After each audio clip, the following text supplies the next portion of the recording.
Are we recording? Are we recording now? No, we're not. Thank you. Yes, You we're have to recording say without me. No, we haven't started yet. We're recording this business. Anyone just wander Hi, in. Tom. Hi. I thought that's why they changed the Tom. code. Hi. I'm getting Match ready. Look at that. He's taking off his jacket. He's throwing it down. He's smashing equipment.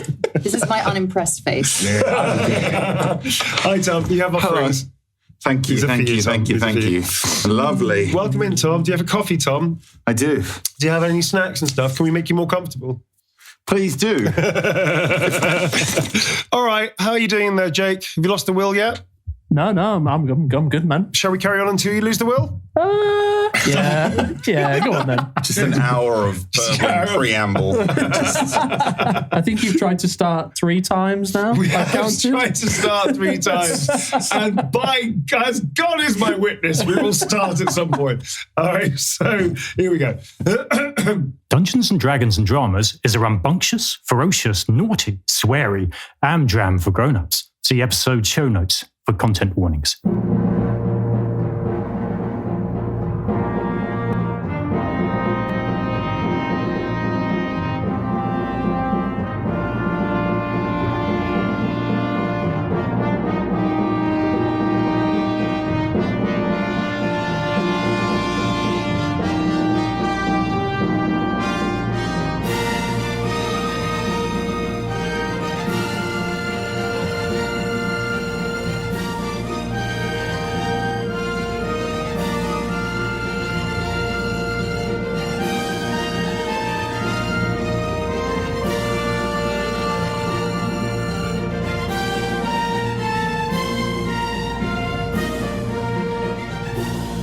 Three, 2, 1.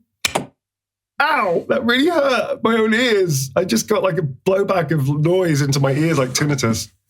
Ow! What the fuck did I just do? That was wild. I blame Tom. Neil. Hail and salutations, good ye oldie-fashioned time listener, and welcome in to Dungeons and Dragons and Dramas, or as we know it for legal purposes, D3. We're not going to go into why, but that's just a thing. So let's, oh my God, my ears. Let's bang the gavel. Jesus Christ, I think it's you doing that to us. Let's bang the gavel like thus, so to speak, as we sentence our guilty podcast to 20 years hard, sexy labor before your very ears. What is hard, sexy labor? Don't drop You've done yet. I have this idea. It's like the podcast is ripped. And he's just there with like a pickaxe on some stone. And just unnecessarily... Just chiseling away. Just like covered in chiseling. What could be oil for some reason. And like naked to the waist down with like long kind of like, I don't know, like baggy leather trousers or something. And just like slamming away hard at this rock. Every now and again looking at camera very self-consciously like, you getting this? Clang. Hard, sexy labor. Yeah. All right. No, I wouldn't recommend I'm sold. I'm there. You're there. Okay. So there we go. I think our podcast is sexy. I think it's fun. Yeah. With me, as always, is my... Wow. The way he just looked at us all and just did a deep sigh. Stuck with these motherfuckers. The deepest of sighs. He didn't look at me though. It was like such big life choices. Because every parent has their favourite child. Our preen of actors. Full of some deep regret. Every single day. Our preen of actors, our dramatis personae, starting with my least favourite child. That's not true. That's not true. Starting with not Dev, Tom. Hey, hi Tom. I'm everyone's little grubby brother. Jesus. What was that?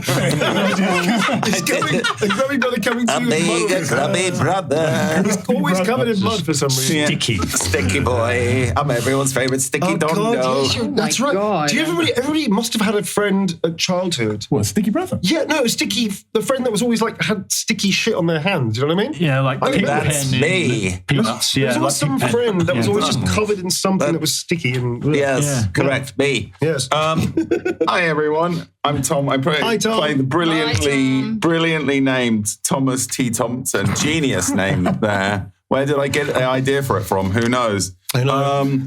Writer / director / kaiju mofo. And Webster's Dictionary quoted. Webster's Dictionary. Well, that's me. Oh, yeah, I know the word. No, it's also Thomas T. Thompson as well. Yeah. But here's a new fact. Oh, do it. Where's your about confessions, me. then? Here. Let's talk koalas, everybody.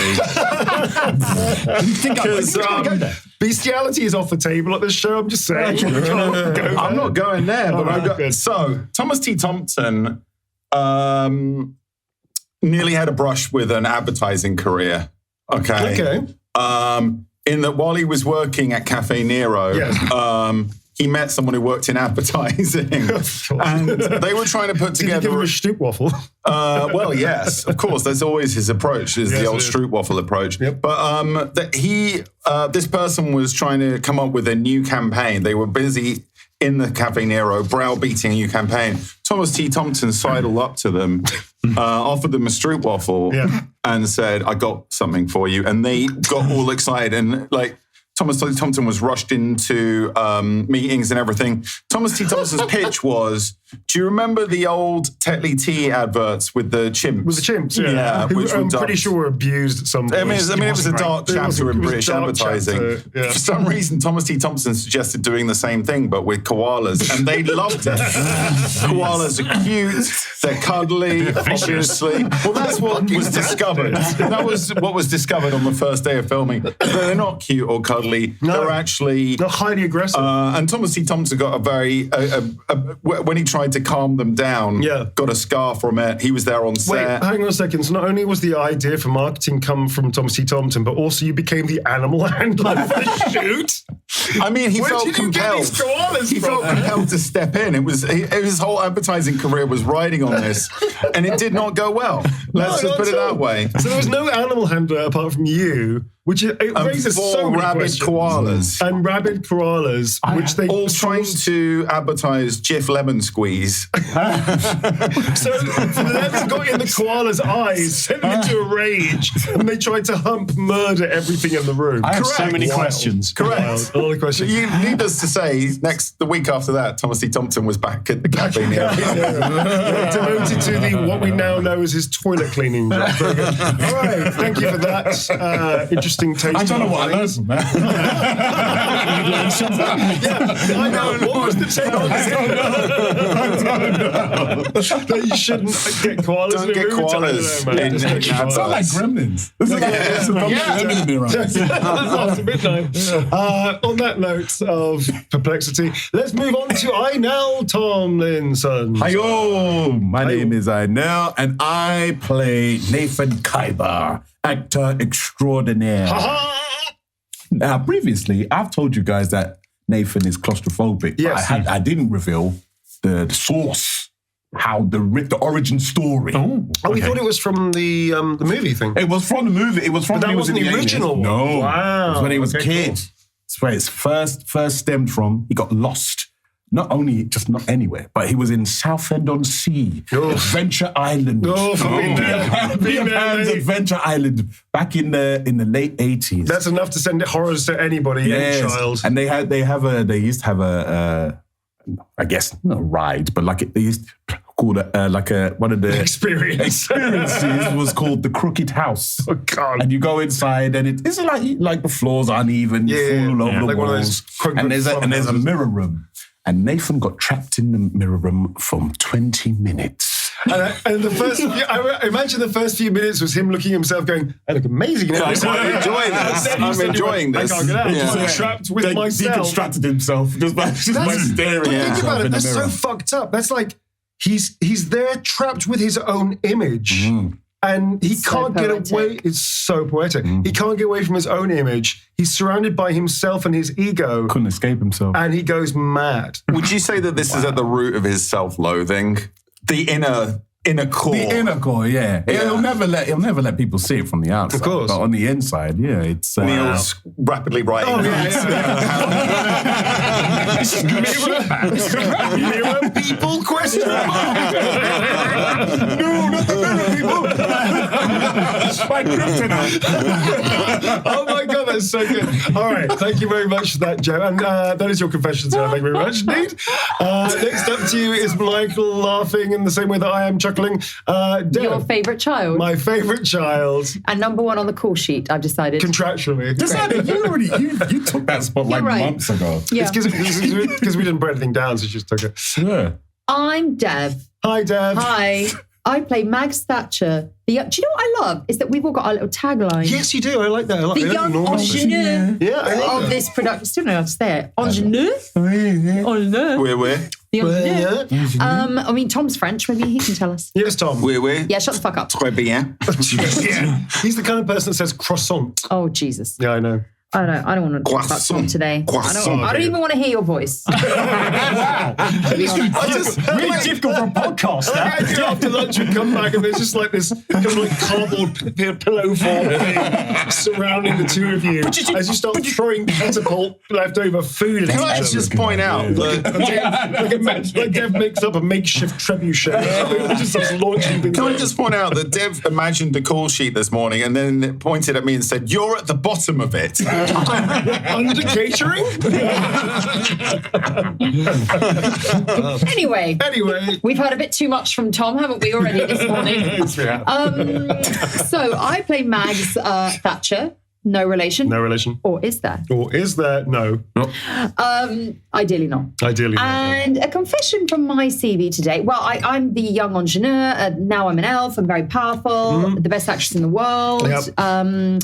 All of that, blah, blah, blah. All of that. Now, a confession from my CV is that unbeknownst to Thomas T. Thompson, after his idea about the koalas was scrapped, the advertising company did actually move forward with the koala idea. However, they decided to save money because obviously koalas are expensive. You've got to they fly them are. in from Australia. Fucking dangerous Yeah, things. they're dangerous. It costs a lot in insurance. Yes, it does. So what they decided was to use, realistic sort of koala costumes and wow. and use actors that had really specialised in creature work. Planet of the Koalas. Planet of the Koalas. Exactly. It wasn't children, was it?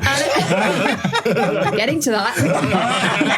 And as you know, Mags took an online course by Jonah J. Jitterbug. Jonah J. Jitterbug. And a Jitterbug. big part of that online course, and in fact, one of the chapters from Mr. Kaiba's book, Capybara's book, was on creature work. And, arguably it was creatures such as, ants or, caterpillars. Sorry, I just have this image. But also koalas. I just have this image. I don't know why I put Dev's. I haven't really got an image of what Mags looks like in detail. So I've just got your image of your face in a massive koala outfit. Looking really serious. Chewing eucalyptus leaves. And that's where we're headed. And that's exactly the direction we're heading. Max has obviously put creature work as a big, she spent a good 2 On her weeks CV on creature with a star. work. Yeah. Exactly. Yeah. So she got called into this thing, and she had to wear the koala costume for which, and she's a tall-ish lady. Mm-hmm. So she had to be on her knees because most of the koala costumes are small. Children's They want size. children's size, Yeah. sure. And she went to this audition for the koala advert. Did you get it? No. Could you give us a koala impression? Can we hear how Mags did the koala? R-Q-O. Okay. That's how I don't know what noise a koala makes. I love. What was the product we were selling? Jif lemon squeeze. Lemon squeeze. I love Jif lemon squeeze, Jif lemon That's squeeze. what I think. That's what it is. It was going to be like a dancing. kind of- So I think that's what happened is that you thought that Mags thought it was a dancing sort of like singing affair, and actually they just wanted super realistic koala movement. So you came in, so you heard, how like you sit in an audition room and you hear other people do it, and if you're not comfortable with yourself, sometimes you can hear other people's auditions bad, which is a nightmare. Oh, yeah. That's And then you end up going, I've made that choice, I better change my choice. I suppose just doing what you want to do, which is the right way of doing it. So the idea that Mags went, they're all doing realistic koalas. I'm going to go in the other direction. And then I come in and go, "Hi everybody, I'm Max Thatcher. And here's my koala." Like you're doing a whole song that you've made that yourself. I've written. Because they always told me at my online course always said that I should really go the extra mile and I should make bold choices. Make risky bold choices. That's a big bold choice. They can't not hire me if I do that. If you do a musical number, And nobody else They'll is doing. certainly Guess remember what? you. I will point out. So There you the actual pitch for the advert was koalas making pancakes because it was for Pancake Day, right? Sure, yeah, but realistically, so Max did a whole song and dance thing about making pancakes as a koala. You roped in one of your friends to come in as a frying pan. It was really wrong at that point. Listen, I was very committed. She was very committed to the bit, but it just Where did she get the outfit from? Oh, listen, she's rich. She can get That's any true. outfit. She actually got it custom made. She got it custom made. With real koala fur, shipped in from Australia. It was a Moogler koala outfit. Exactly. So it was koala-ish, but also futuristic and weird at the same time. And also slightly problematic because were any koalas harmed during the making of this costume? Quite possibly. Quite possibly. Problematic. This is A lot of koalas. I don't know if it's because She's a tall lady. I don't know if it's because I'm incredibly tired right now, but this has become one of my favourite confessions of all being tired. Oh, that's so good. The mental images are it's so good. just dancing. I just like the fact that, yes, amazing. All right, thank you very much for You're that. most I do feel like I've lifted a certain amount of heavy weights on my shoulder. A little laughter, so thank you. Jake, I see that you're feeling the same as well, so well done. We've had therapy by accident. Thank you very much. Lastly, but never, of course, leastly, we have our dear friend, Clym. And by the way, thank you for always bringing in little treats and donuts for everybody thank to you. talk. We haven't thanked you before. Yeah, I feel like we should. Yeah, since day one, Clym has been very Thank you, generous Clym. and been bringing Thank you, nice things Clemmy. in for all of us to We've got to be high energy for this, man. We've got to be. We can't be low. We sure. appreciate it. Yeah. So, Donut King, give us your introduction. Hello, everyone. I'm the Donut King. Are we all done? Good. Hello, everyone. I play Hench, and he's a now unknown wizard, was the much put upon stagehand of the old production before we fell into the void. And he's the lesser put upon now, I guess. Well, no, he's not. We've just found out from last time he's a sub-gnome. Tom doesn't remember that, does he? A subgnome? Yeah, you're accusing him of being a little subservient. Yeah. It's got to be easy. It's got to be easy. I'm gonna carry it on as well. Gotta be heated. Yeah. It's carrying on. There's friction in the party. That There ain't gone is. away. To be fair, there was always friction in the party. That friction is gonna Friction in the outside party. the party too. expect heat later on. Physics, folks. Okay, so carry on. What's your confession of this series? The confession is that Hench's favourite uncle held the record from 2000 to 2012. The world record? Well, no, the record. We're getting onto that. It's not the world record. Oh, I'm so sorry. It's not that important. Okay, I was excited. For the biggest miniature train set in England till a mysterious fire and disappearance around 2003. Okay. So Okay. his uncle was a complete fucking... Absolute total nerd. A total nerd. Something runs in the family. It's Yeah. apparent. Okay. So there's some mysterious circumstances of how his massive miniature train set disappeared. Yes. By the way, anybody that keeps a miniature train set, I mean, thumbs up. I think it's kind of I neat. always wanted one. I'm when I not was saying it's a kid. bad thing. I'm just talking about his family are a bunch of fucking nerds. Nicely covered, Neil. Nicely covered. Yeah. So the mysterious circumstances, nobody knows, or do they? Eyebrow raise. To be continued. Okay. Yeah. Not entirely sure how dramatic the ending of this little mystery collection is going to be, but I thought you was going to say it was a fire star. He wants Dodds' secret. He really wanted that. Yeah. I really want to be more mysterious. Okay. Alrighty, folks. I guess I have so for my... What's your confession? I was about to say, so my DM, your drama master confession this week, which I sort of gave away a little bit. I did not have breakfast this morning, but I did have a very sugary snack from Clym. And I feel resentment towards Clym for making me eat sugary snacks now. Wow. That's my First you I thank him, can't win. they take I just away. can't win. down. Wow. I think you can feel his heart beating. Last time with Crust to Us, we almost lost our now. Kitchen the class. In reality, folks, that's not a real confession. My confession is I didn't have breakfast, and I thanked Clym. So thank you very much, Clym, for providing us with sustenance. I Thank appreciate you, Clym. Thank you, Clym. I mean, whilst that was factual, it wasn't very funny. It wasn't funny Wow. at all, but it was truthful, which I think we're missing out. Oh, I see. Is that what we're doing now? Well, no, True we circle? haven't Doing a true circle. You want to do a true circle? We have an like an entire emotional jerk circle. That escalated. Jeez. I should have given today a miss.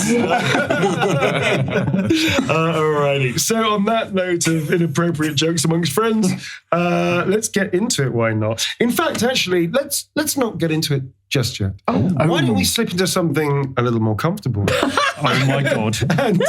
and revisit a certain gentleman by the name of Jeeves, who is actually the head butler for the Drench household, specifically for Judy Drench, as we catch up with him in Notting Hill in her 4-story fabulous townhouse when his mistress, Judy Drench Jr., has not appeared for breakfast. So, very quickly, pause.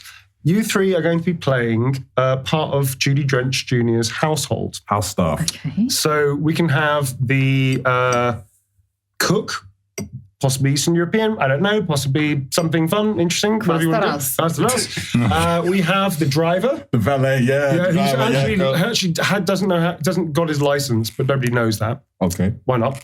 And Tom, who are you going to be? I'm going to be the crusty old gardener. The crusty old gardener. Very good. Even though she's only got flower boxes. Yeah. Yeah, Okay, cool. still. Judy Drench, my mother. No, Judy Drench Jr., which is you. Oh, yeah, that's me. Oh, wow. You forgot your own character. You came up with this, dude. We're going to your house. Right. So the idea is that Judy Drench Jr. has gone up to the north to do this play. Yes, yeah. She hasn't come back. And we've sort of crashing into a day in the life of the staff whilst she's away. We hear from the background heavy techno music as we follow sort of like imagine a little invisible eye wandering through the house. We catch up with the chef who's downstairs. Making some sort of like, I don't know, goulash or something. Making bread lemonade. Bread lemonade. She's making bread lemonade. So much. Heavy music coming through. The eye floats continually up to one of the many, many flower boxes and trees that live inside the house with our gardener. She's living in like... It's a massive Notting Hill mansion. She's got townhouse. trees in it. Yeah, she's got living trees inside. I actually know somebody who bought a house that has a tree in the middle of it. It's a real thing. Nice. Yeah. I thought that was just a thing in Guillermo del Toro films, but No, okay. I'm going to names drop like fuck, which you may have to actually cut out because I think it's probably gauche. Stephen Fry bought a house. I did a film with him, and he bought a house that had a tree inside of it. Oh! Because why not? Why not? If I you've got would. it. Why not? Yes. I've been working on my tree in the house. You're very crusty, sir. I like I'm it. very crusty. What's the name of your crusty gardener? Magda is banging away on her bingo music. Okay. Techno bingo. Magda. Sure, not I'm going to remember all these. I can see where Mike's got the inspiration. I'm starting to see. And then she happened to hear something about Mag's Thatcher in the background. And was, oh, these two things obviously were there. Mag's Thatcher, perfect. Perfect. I just think So- she's very full of herself and likes to hire people with the same name as her. Or a variant of Is the- that what you think? What's your name So then? strangely, the gardener has an awful lot of resentment against his employer. Yeah. For no reason whatsoever, just a thing. Right. What has she done to you specifically? Why are you so? No, crusty? it's. I don't like the techno, the bingo techno hippie music that she don't like always is hippie? playing. Okay, The you don't- hippie hoppity. Okay, you don't like the... No. Okay, boomer then, great, fantastic. I know, we move again across to see the valet who's having a cigarette. Yeah, on the chaise lounge. Yeah, that's right. Because you know what? He gets to take the car out anyway he wants to go because he ain't here, innit? So basically, yeah. What have you been doing, man? Well, I've been driving the Porsche Taycan everywhere, you get? It's like, hey, man's ain't here, so man gets to drive about, pick up a couple girls and that. You know what I'm saying? Like, As you look around the room- Porsche and that. As you look around the room, there are indeed a couple of girls just heavily drinking. This is my crib, innit? It's my crib. I love your crib. Well, why are there pictures of this woman everywhere? Who is that? You know, because you see what it is, yeah? My great auntie, yeah? she was light-skinned, innit? She was like, Oh yeah, I see the resemblance. You see it. The resemblance. Yeah, check it. You've got the same nose and that. and of course, just for clarity, you absolutely do not have the same name. All right, cool. All right, and the camera travels through this house party that's erupting everywhere and goes further up to Max's private quarters, where we see a very well-suited, very well-kempt head butler by the name of Jeeves, who just makes the bed. He's not naked anymore, no? Well, we're going to get to that. We're getting there. We see him making the bed, having a little side to himself, getting a little spirit level to make sure that the corners are nice and straight and even, and immediately he starts disrobing himself. As we carry on and see his morning This routine. feels like just a Neil fantasy. Nothing sexual's happening. Even the valet's not getting laid. It's just like a party. It's just a party right now. People are just abusing her house. Carry on. A job well done, Mr. Jeeves. Yes, a job well done, Mr. Jeeves. I think I'll have another glass of extremely expensive wine as I sip gently into the shower. Okay, you start disrobing, you pick up your massive goblet of wine, which has got like 4 glasses of wine, and start sipping. So it's a break-up glass of break-up glass wine. of wine. It's just necking this bag. To be fair, he's able to drink on duty now. You slip into something more comfortable, which is just a shower cubicle. And you have this wonderful, luxurious shower. You're using all of her oils. She never notices anyway. Cocoa butter, Mr. Jeeves. Don't mind if I do. Get it all in there, even the crevices. As you feel fantastic and yet another wonderful day without your employer being around, you hear the Magda's techno music from the kitchen downstairs, which means brunch will be served whenever it's served soon. You decided to slip out, putting a towel around your hair, even though you have a massive receding hairline, to try and warm and calm down the follicles that are still left on the top of your head. You stand there and look at yourself in the mirror. Yes, of course, you're in your 60s, but by God, you're in good shape. Torch 60s, yeah. A torch 60s yeah. of manual servile labour after years, but now, of course, is the good period when your employer has yet again left the building and you are free rein to enjoy yourselves with all the opulence that she takes for granted. Where is this going? Where have we got a 60-year-old man posing naked in front of the mirror? Ask that, Tom. Just at that moment. Just fucking wait. It's always the writer, isn't it? It's always Honestly, the writer. 2026. Where's the patience? Where's the scene? Where's the scene going? Do we even Where's need the it? Tom? Do we have to have everything immediately offering up? Oh, now this happens. Now that happens. Here's an explosion.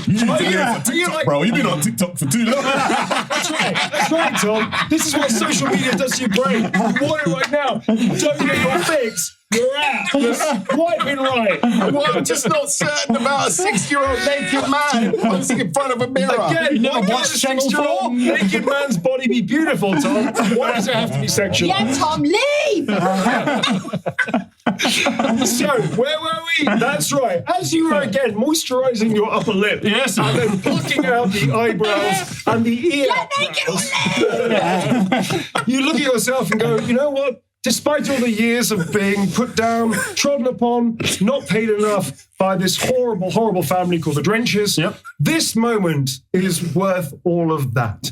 As you take in a deep breath in and relax out, and get ready for your naked yoga practice you're about to do, suddenly the world shifts. A purple kind of miasma explodes around you, and this kind of silvery, weird light envelops you, and suddenly you find yourself almost like you're in you know one of those little bubbles that kids have, little bubble blower things? It's almost like a massive bubble blower has erupted around you, and you sort of just stand there with your hands up, with your hair done up in a towel, and you sort of say to yourself, oh God, bad wine.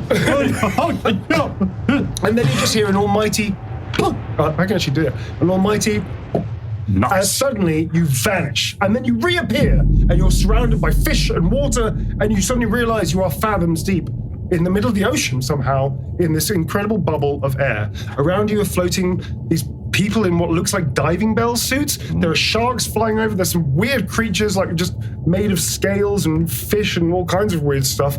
And you start screaming, even though you don't realize you're doing it. You also realize you're naked. Your hands go down to cover yourself. Yeah, of course, yes. Yeah. You see in front of you this weird kind of like diving bell outfit character who just points at you like that, as if they somehow recognize you. And through your head, even though you don't quite hear her speaking, the voice of your mistress, Judy Drench Jr., comes loud and clear into your bubble. Jeeves? What are you doing here? Mom! Where am I? What's going on? Right. Listen, Jeeves, there's no time for this. How did you get here? I don't know, milady. I just appeared here and what's going on? Well, Jeeves, we need your help to get us out of here. But I've got nothing. Don't remove your hands from it, Jeeves. Keep your hands down. Particularly on the line, I've got nothing. Jeeves, listen, you must relay a message. Listen to me very carefully. You must relay a message back to the real world. That's where you've come from. Do you understand, Jeeves?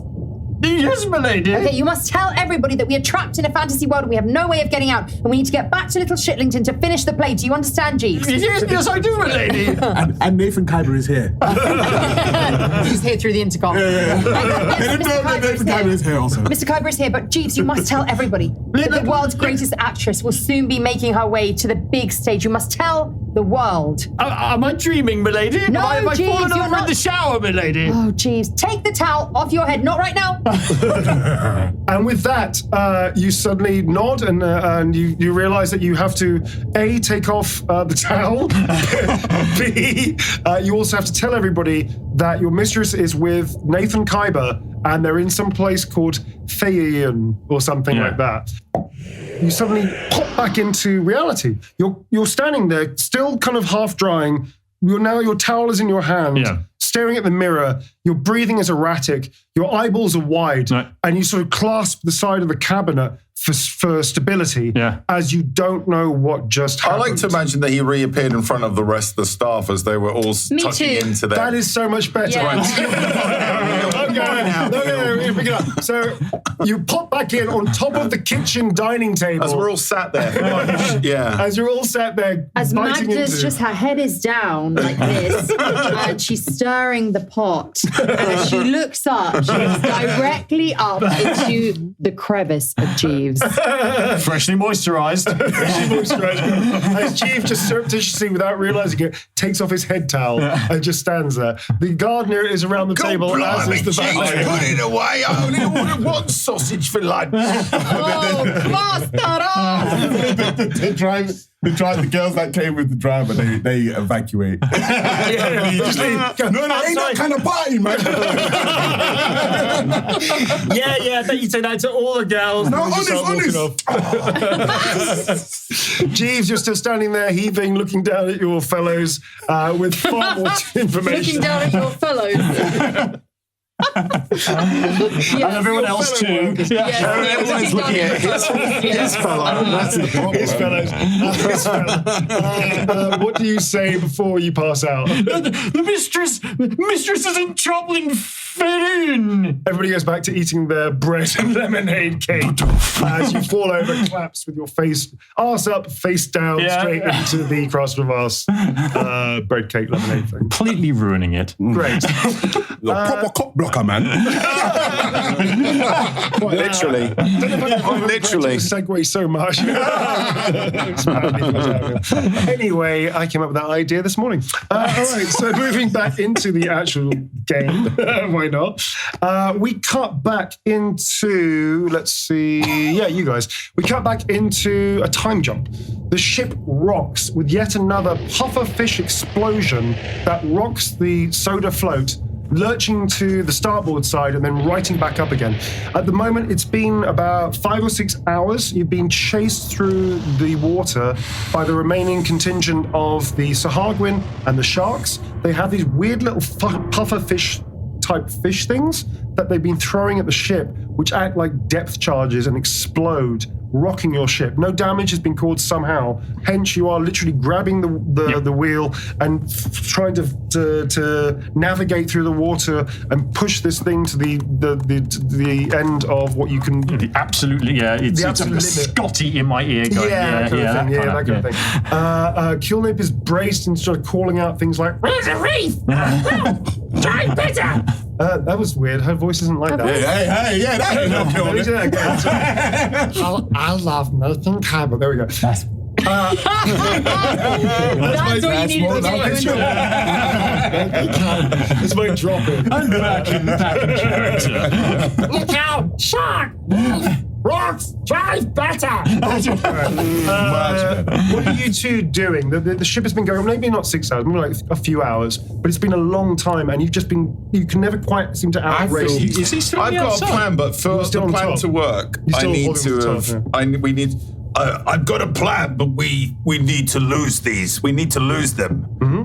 My plan is brilliant and genius, and I can't wait to share it with you all. But first, we need to lose these people who are following them. I kind of wish that Neil had not made them following us. We would have had more fun if we just had the plan. Wow. That's getting a bit... Never mind. Let's lose them first. Let's get these weighted dice out again. Sorry, continue, Tom, with your plan. Saving throw. First, let's lose the peril that Neil has needlessly put on us because we escaped the peril last episode. I thought it was quite exciting, actually. But it was a good start. Yes, I know it's a good cold open, but at the same time, for my ingenious plan to work, I needed us to be away from them all. So let's focus on losing them. I'll take off a minute. You're actually being berated by his character, not by him. It's weird thinking right now to my gods, whoever they are. Oh God! Oh narrative God! If only you had not dropped us back into peril and instead given us a clean start from which we could approach things. So I'm then going to say the water's parked, and then comes this incredibly bright light. Give him what he wants. This bright light comes down and goes. Well, if you're that clever, why don't you narratively come up with a good idea to get yourself out of it? I do love hypocrisy. It's great, isn't it? As your god of narrative just disappears from the ether. Such a lack of oxygen. Are there any obvious caves or things where we could maybe dive into them and Probably, hide? Tom. I'm looking. Roll a perception test, please. Okay. So you're looking around, sure banging off, and you just had this word with your narrative god called Neil, which is a weird coincidence. There you go. Perception +3. Let's go. Oh, fuck. What happened, Tom? Luck I with you, saw that. This is delicious. I rolled a 1. You see what that is, Tom? That's divine retribution right there. I need my plan to work. It's very funny. Okay, so Tom is basically, you sort of start looking around, having had this conversation with your narrative god, which you didn't realize you have. You now canonically have a narrative god called Neil. Oh, yeah. Mr. Big Head over there. Okay, we'll call him Nile. Nile, the god of narrative. Okay, is Nile, your the patron god Wonderful, that you didn't know that you had. Okay. All right, so Inel, so things going, you hear this screaming and like shouting over the intercom and banging on the floor. Oh, you bastard, I had an idea! From above you, which is Thomas T. Thompson railing against some sort of god or something he's talking to. Is very strange. He's a It's my muse. I feel like as a writer, I'm thinking. I think of things in terms of story. Yes, you do. That makes sense, actually. Sure you do, Tom, yeah. So what are you going to do? So this ship is rocking again. These things get sort of, they're kind of like zip forward, like they're almost like they're on propellers themselves, these little fish. They zip forward, and as they touch the side of the ship, they take a couple of seconds and then they explode. So far, you're lucky that the soda float hasn't had any serious damage. A lot of dents, a lot of bangs, a lot of near misses. But Hench seems to be doing a reasonably good job of avoiding this stuff. However, they seem to be drifting back, like fewer and fewer of them are following you. So you think you're outlasting them. So at some point, if you keep going, I guess, although you don't really know the direction you've been heading in. Also, there's a prisoner inside. Yeah, you have that's why I feel like I I want to do like some sort of good cop, bad cop with killing it. An interrogation scene? Yeah, I'm up for Clym it. could be I'm the up for it. backup. I'm up for it. All right, so... Because we need to get them to stop chasing, but because they're chasing because we got a prisoner and we're wanted as well. Sure, I think Tom is probably right that you should probably get yourselves out of this situation. But then I'm completely up for 100%. a good cop, bad cop interrogation scene. NCI, dear, whatever the thing is called. Is it NCI? NCI. Yeah. Let's fucking do that. I'm up for that. Yes. But first things first. The Sahagwin is still knocked out. Tom is banging on the top, going, "I've got an idea." So what do you do, sir? I'm gonna have to let him in. Is that why he's still on top? Because you didn't let him in? Yeah. I've kept it. I was on the outside of the thing. I've been hanging on to the ice cream cone. I forgot that. 5 hours. Because they wouldn't let you in. I absolutely forgot that bit. Okay. How is he going to enact your plan from the roof? So that means that the water is still inside the ship. It's still equalised inside. You haven't depressurized. Yeah. Okie dokie. So in the corner, we've got that little flower. Yeah.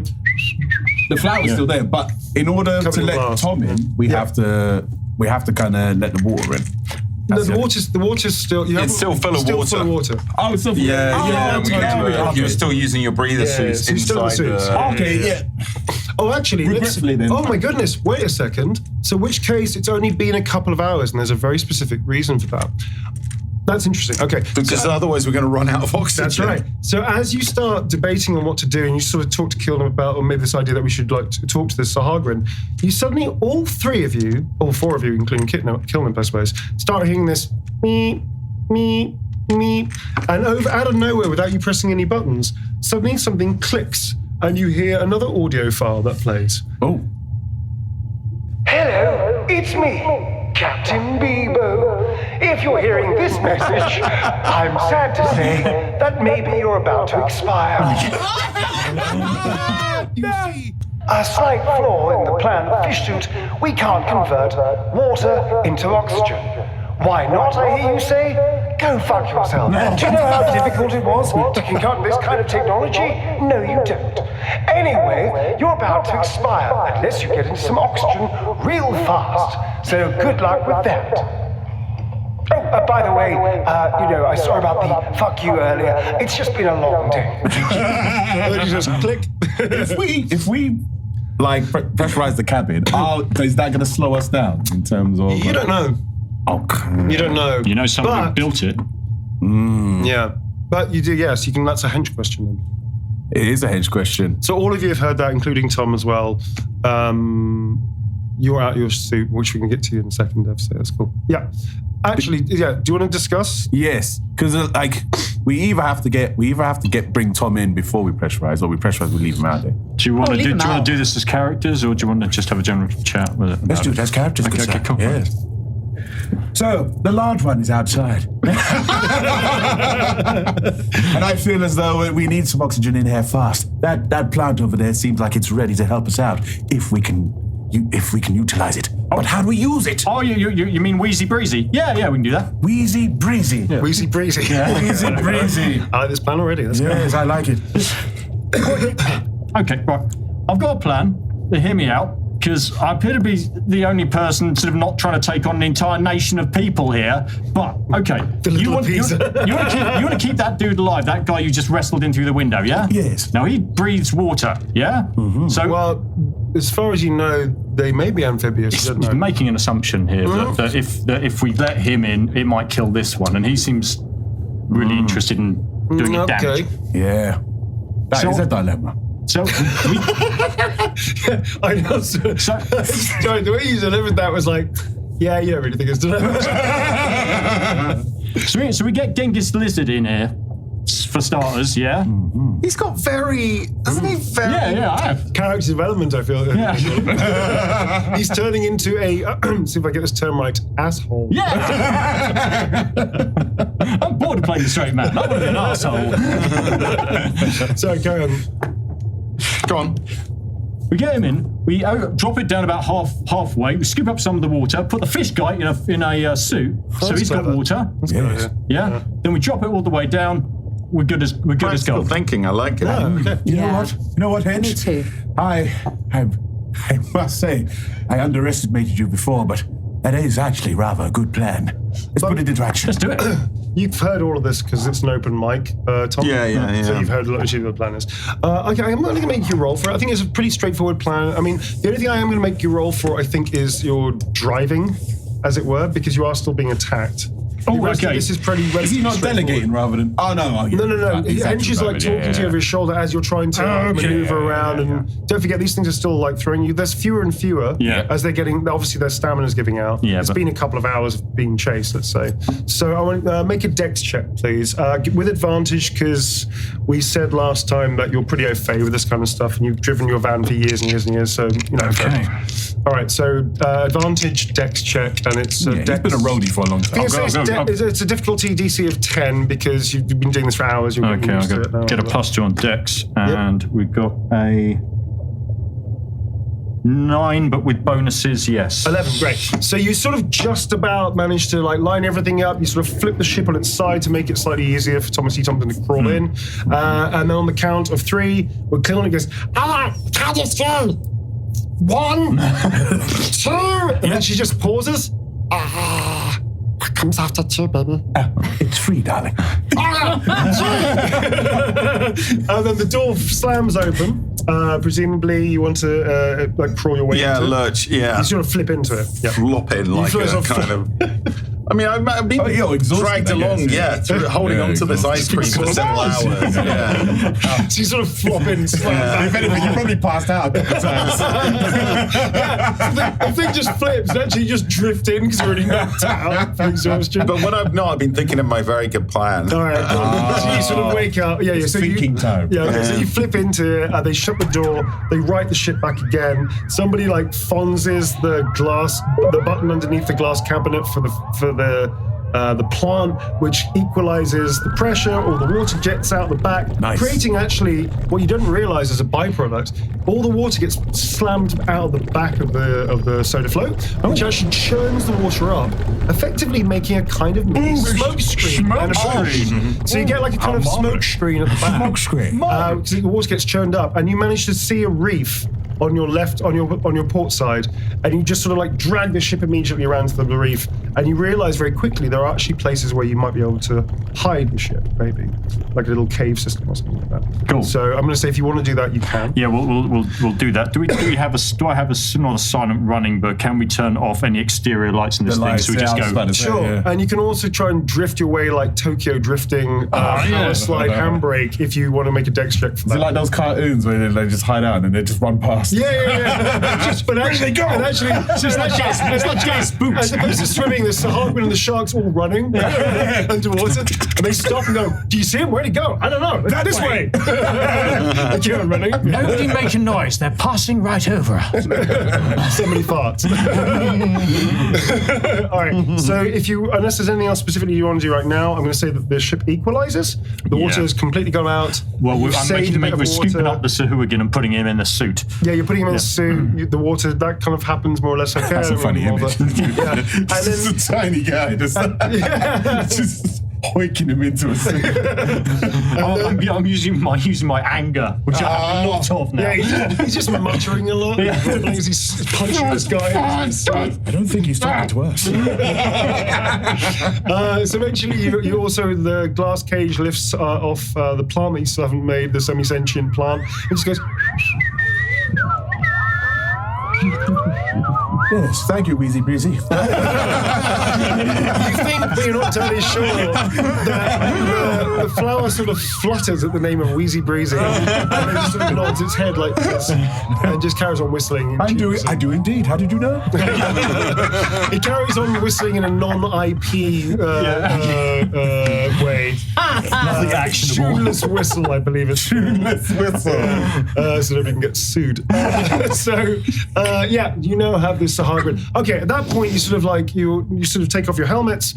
You breathe kind of slightly fresher air, I guess, and you sort of just look it down. This Sahagrin, Thomas E. Thompson stands up, and all of you just standing there looking at the Sahagrin that's in this fish suit now, as it starts moving ever so slightly. 3 hours. 3 hours I was out there holding on to that ice cream cone, and only the deliciousness of the ice cream inspired me to keep hanging on. But also the deliciousness of the ice cream inspired me with a plan. At that point, we cut across. At that point, we cut across. Not even going to give him that. We cut across to Mag's Thatcher, who is now waking up in a very strange room. She is. Yes. Mags had an interesting evening. I bet she did. Yeah. Last we saw Mag, she was riding in a net on a chariot with a guy called Rog. Finish the sentence quickly. With a guy called Rog going into a portcullis in a massive Sahagwin fortress on a reef. That's right. And into the palace they went. And what's been happening the last few hours? Mags really was quite smitten with Rog. Yes. Wow. Yeah. And the handsome Jason Momoa looking Sahagwin. That's exactly with a speech impediment. Exactly it. And for a while there, it seemed like the feeling might be mutual. It seemed like they were riding off into the sunset. But as we discovered at the end of the last episode, Mags is a talker. Talking. She's a real, I think it might be one of the reasons why she ruins every relationship she's ever had. Although I think that might be a skill, though. Well, yeah, skill. That's probably why she's got a charisma of -1. Because she just doesn't shut the fuck up. She's a I good feel like it talker. needs a bonus power to go with it, though. Yeah, so Mags doesn't have the social wherewithal to realise that she needs to stop to allow other people to come forward. Good talker, not such a good listener, but only in certain situations, actually, particularly romantic ones. I don't think this is a general. So is that like a nervous thing, like a insecurity, maybe? Maybe. Okay. Let's call it that. Yeah, why not? And so Rog very quickly throughout this journey, which I suppose didn't last that long, but to Rog it seemed like it lasted hours, years even. Rog, as soon as they got to the palace, Rog kind of just said, "Okay, right, I'm gonna just leave you here with the other." Terribly sorry, I've got some stuff to deal with. I'll be back. Will you be back?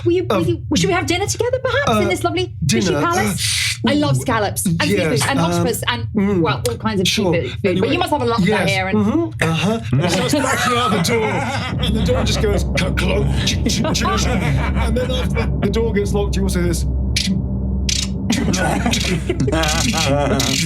It's practically a wall at this point. Okay,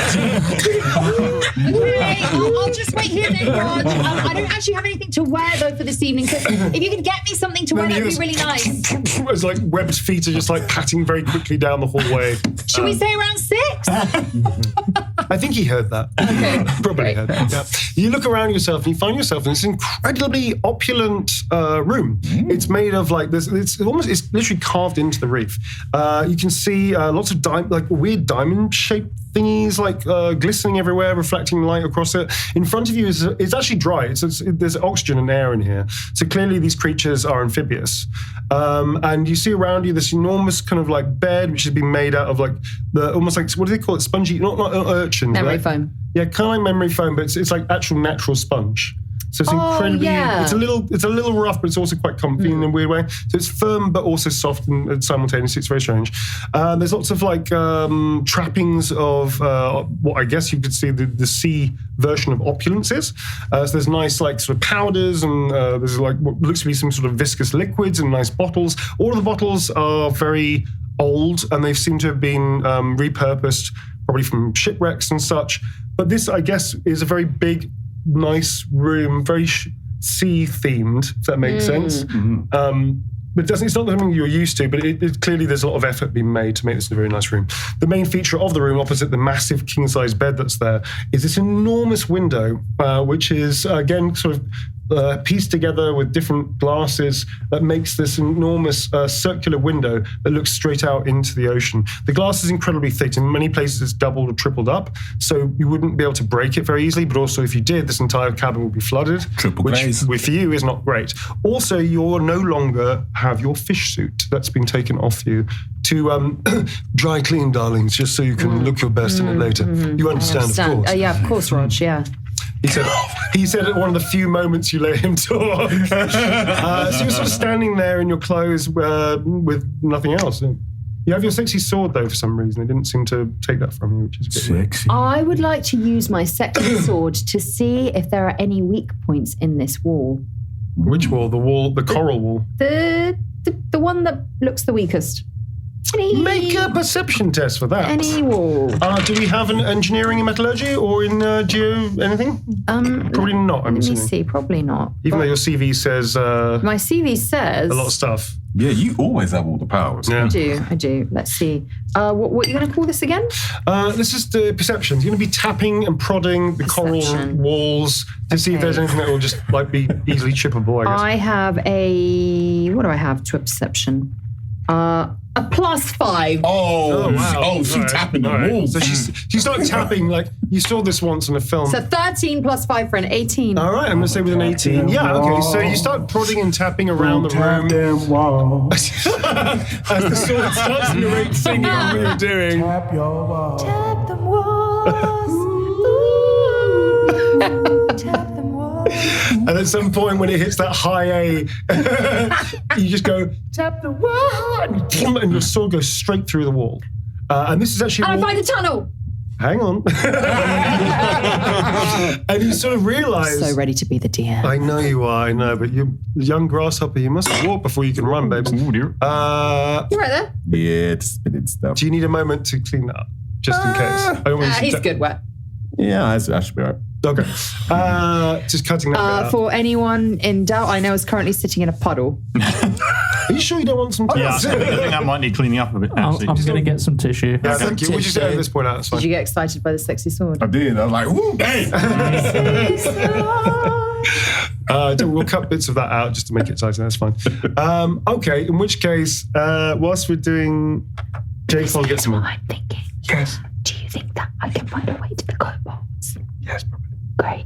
That's great. I have no plan. What are you whispering? Or did you think that maybe... How are you doing? I'm just going to cut this bit out. Oh, fantastic. It's dramatic. I don't want them to know. No, it doesn't really look it's okay. You're like whispering like Jack Bauer. I'm going to try. No, that's not the right move. No. You're doing that. You've only got a dice bag there. It wouldn't work. It's too small. Yeah. Okay. It'll link it. All right, I Yeah. know what we're both thinking. Wink. Are you still recording, by the way? Yeah. Okay. Fantastic. Good luck, Marta, and editing all that stuff out. Thank you, Jay. Perfect. This is good towels. Sexy sword.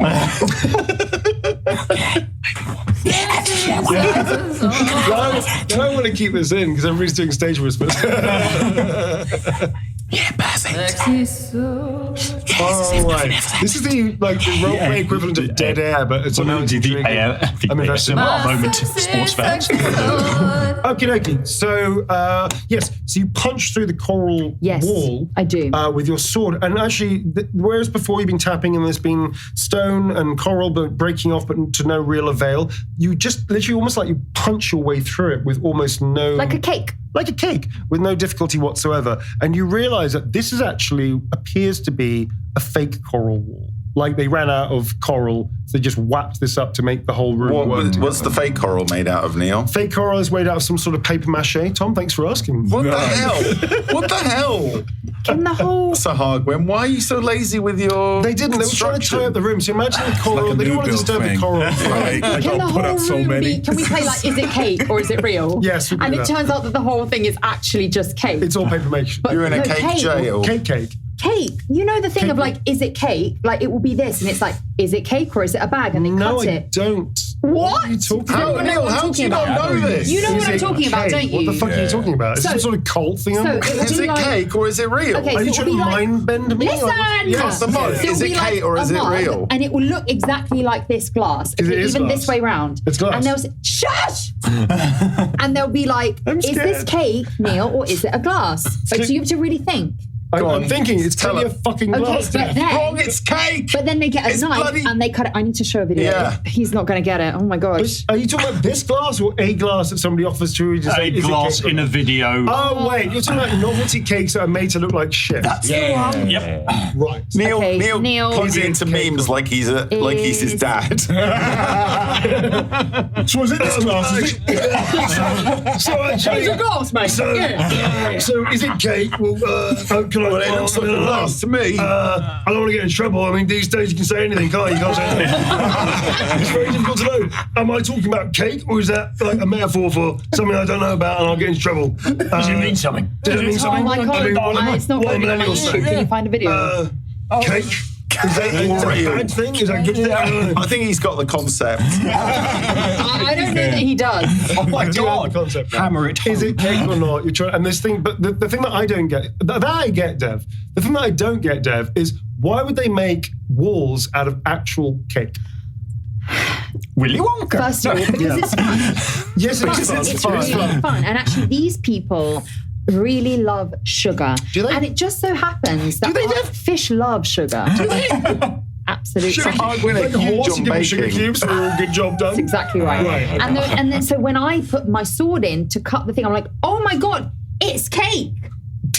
Right? It's So then it makes the tenuous. whole adventure much easier because with my sexy sword, I can navigate this whole castle. Also delicious. Also So delicious. All right. It's just, listen, Neil, Okay, all right. this is just a All right. suggestion. It's just, we're, It's you a know what? heavy I feel, suggestion. I'm not getting much back up from it here. I mean, it feels like if you rolled a nat 20, yeah, but It feels to me. To roll for it. Okay, it feels to me that we've gone this far. So I want you to roll a d20. On a 10 or above, it's cake. On a 10 or below, it ain't cake. But either way, you have to fucking eat it to find out. But to get through the wall. Yeah, it's clearly something you can punch your way through. Okay. But then you're going to try, but you think, oh, it's Sure, cake. sure, And so got you're it. you put it in your mouth without thinking. We're now going to find out if it's If it is cake or or- something much worse. Do you know what? I like it. Yeah. I like I think it. that's fair. Can I have advantage for being... You can't. My God. You can have my professional respect. Hang You on, I can't want to have hear on what basis. Yeah, pipe down! On what basis do you get advantage? I'm on the basis that I'm better than you. Wow. I'm gonna roll. Roll 10 or above Okay. for cake, or if All it's right, under give me a 10. plus one, I know. I don't know which way I want this to go. Okay, ready? Yeah. So 15! Oh, damn you. All right, it's cake, but it's not your favorite flavor. Oh, that's fine. All right, so you punch this But through. I'm so excited because I'm like, I cut it and it's like, it's cake! It's actually a sponge cake. That's some sponge cake, baby. Sexy sword like sponge cake. All right, you put it in your mouth and you realize, holy shit, this is sponge cake. And also, I'm fucking hungry. And you're fucking hungry. Rog hasn't fed me. Rog He ain't hasn't fed taking me you. to dinner. No, he ain't. Oh, yeah. Actually, he's kind of disrespecting you, actually, if you think Actually, about it. you know what? I hate Rog. Yeah. And I'm coming to, I'm like jacking myself up. That's not the right term. You're jacked into the idea that Rog is not a cruel fish. I'm like, Yeah. what, hyping myself up. Yeah. I'm like, actually, You're power posing. that guy Rog, I thought we really had something. No, he's just playing you. And he He's was playing just you. playing me. He's playing In you. fact, he's locked me in this room. Oh, that's a bit dubious. I mean, come on, you. I think that's a red flag. I think it's a bit of a red flag. Do you like me, Rog, or do you really like me, or just pretending not to like me? And as I'm cutting the cake and I'm talking to myself now. There's something about the underwater world that's really untied something in Okay, bags. crashing back into the Please tell us your plan, please. monologue. We cut into half of the monologue that Thomas Tompton was talking about his brilliant plan. I've got 3 words for you. I've got 2 words for you. She's still talking. I've got 2 words. Something about like water that really just doesn't quite sit right with me. And I just don't know. Do I even want to go back to the real world? And... Oxygen deprivation. I've got 2 words for you. Everyone, we're making a plan. I've got 2 words for you.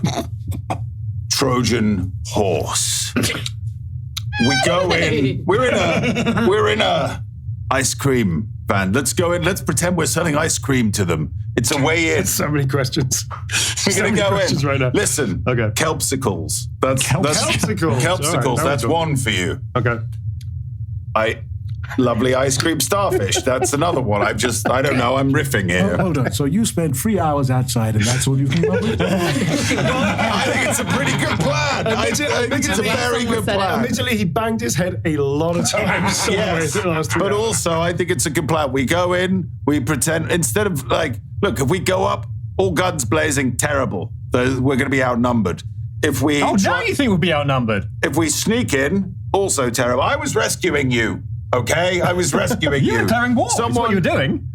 Oh, well, next time I won't rescue you. See how you like it then. You wouldn't be here to sass us. Well, we won't know, will we? You. Listen here, Thomas. Yes. There's a partial plan there, but we do have a little inn. You have that Sahagwin over there. If we find out where their weak spot is, we can enter without them knowing. That's a very annoyingly sort of better plan. But if that doesn't work, if they don't tell us, then we do my plan, yes? Then we'll make him tell us. Yes, let's get on with it. I'm going to be shut. I'm going to be bad kobold. Yes. Because I told him to shut up and I didn't I'll be mean the it. good cop, you be the bad kobold. I'm just imagining Kilnip pulling out like thumb screws and shit. Kilnip comes up to you and just taps you and goes, I didn't mean shut up, Mr. Calber. I'm just getting into character. Oh, And then she Kilnip. bounces back over to go, I'm going to be the bad kobold. You can be the good Kilnip one. quickly becoming the snarf of this whole enterprise. yeah, a little bit. Snarf with a gun, yeah. So she goes, Please, baby, can I be the bad kobold? You know what? It would make me so proud to have you as the bad kobold. Just seeing you attempt to act like your hero and your idol. Thank you. Oh, it Okay, give me some pointers. What is my motivation? Well, I always say number one rule is to blink and breathe. That's the number one thing I always say. Pretty sure we've covered that over 20 years. And when you say blink and breathe, something in Mags goes, oh, I mean, she's pretty far away, but something she goes, oh my God, blink and breathe. we're coming back to Max. He's got a mouthful of cake. He's eating away. You found something in the horse. Cutting back into... Now, as for your motivation, I want you to feel as though this Sahagwin has taken me away from you. And the only way you're going to see me again is if you demand answers. I'll kill him! And then she Wait! She tries to jump on the fish chute with her arms open. You grab her in midair and she's like, Oh, let me at him! We need the answers. Now listen here, Sahagwin. This cowboat here is ready to pounce. So the sergeant has sort of gone up a little bit. You start talking and it just goes boom, boom, boom onto the side of his helmet. Now, you need to give us some answers quick. We need to find out where our party member has been taken to. So the Hargrin's on the floor in the diving bell suit. It sort of looks around, sort of just come to as you were talking. And it sort of, as Kilnip was screaming, and he just sort of looks around and starts panicking, puts his hands against the sides. He looks up at Thomas T. Thompson and freaks out. He looks at Hench and doesn't freak out. Just calls his head like, what the fuck is that? And then turns to you two and it's just Kilnip again being very ferocious. Goes, oh! And this, it goes, yeah, Now- it talks like merman, doesn't it? Listen here, you don't know this, but the person you took back in our world is very important. She's known as an SA, someone who is a supporting artist, and you don't want to mess with them. So it starts gesticulating and it just looks around and expects an answer. Nothing happens. It starts bapping its head like it's trying to communicate. Mr. Kyber, we've got some problems here. First up, you've got to use the tannoy thing because you've got your suit off. And so also, the helmet you can actually press it into the helmet and use that as an okay. then. And also, is it possible he doesn't speak English? Is that a possibility? Do you want me to translate? You know how to speak Sahagwin, do you? I've got a spell that will do it. Oh, right. I thought you already used that up. Go ahead. Oh, look, Hench is useful. Rightio. Comprehend languages. Okay, you cast comprehend languages. As it turns out, he speaks common, but that's okay. So you can use the tannoy in the helmet to communicate with it if you wish to. It's actually very simple. You just press a button. Cool. Yeah. So you can. Yep. Okay, I'm assuming that, so I'm just putting it on so everyone can talk to it and it can talk to everyone. Nice. So this is apparently good cop, bad cop, and boring cop. Wow. So yes, we can. As an ideas man, I'm used to it. Technically, Don't what worry, we must Clym, be I thought it doing was a great here. idea. So no, I'm not serious. Sorry, that was just low hanging fruit. So yes, Clym, you can press the button. You can show the Sahagwin how to use it as well. Yep. So the Sahagwin sort of nods and just clicks it and goes.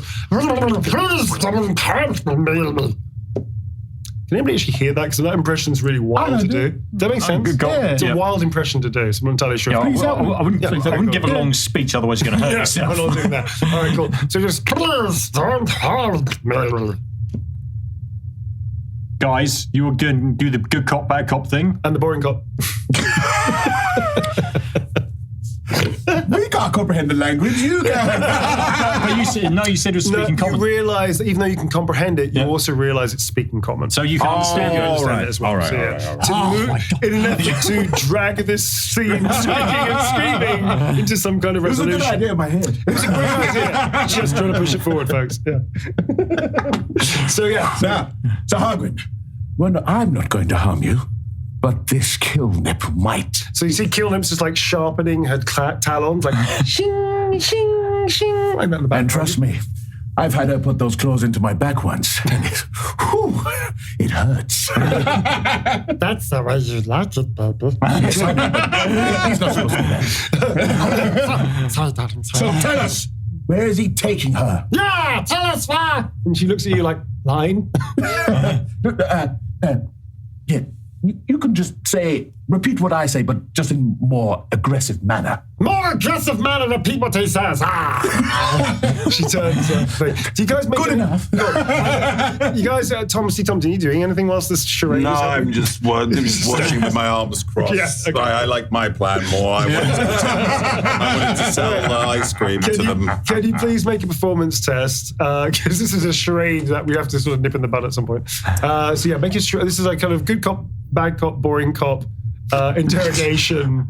I'm not going to play the whole thing. 'Cause it'll just take too long. What do I need? What do I need? Right, it's a performance check. It's going to be, he's pretty terrified. I'm going to say it's a DC of 12 because he's pretty scared already. But he's also, not entirely sure what the hell I he got should plus say. 4 on that. Yeah, so 8 or above. Oh, damn. What'd you get? I got 3 plus 4, 7. No, so Hargwin sort of like stops and looks at you and gets very confused, especially after what Kilnip says, and goes, I'm very good at this. And then he sort of turns to Thomas T. Thompson and goes, You haven't said anything. You scare me. Well, that's right. You should be scared of me. and then he goes, Oh no, it's good cop, bad cop, boring cop, even better cop.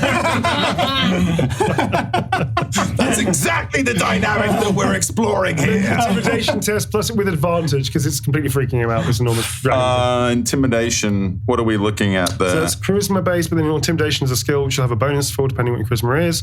But I'm giving you I've advantage got on plus this. 2 intimidation. Of course, All and right. I'm also going to say it's a DC 10 because he's starting to get more freaked out by the weirdness of all of this situation, Okay. which is too weird. How'd you do? Hang on. Did I roll? That's a D12.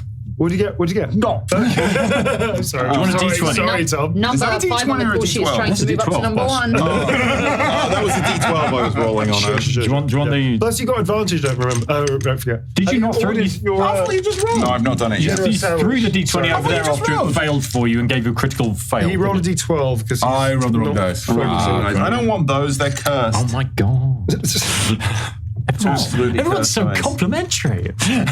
Your dice are cursed. Here we go. Yeah, you got I it. blame the box. Hey! All right. So see. with advantage, DC 12. 8. I roll an 8 plus 2. 10. So it's 10. Roll again because you got advantage.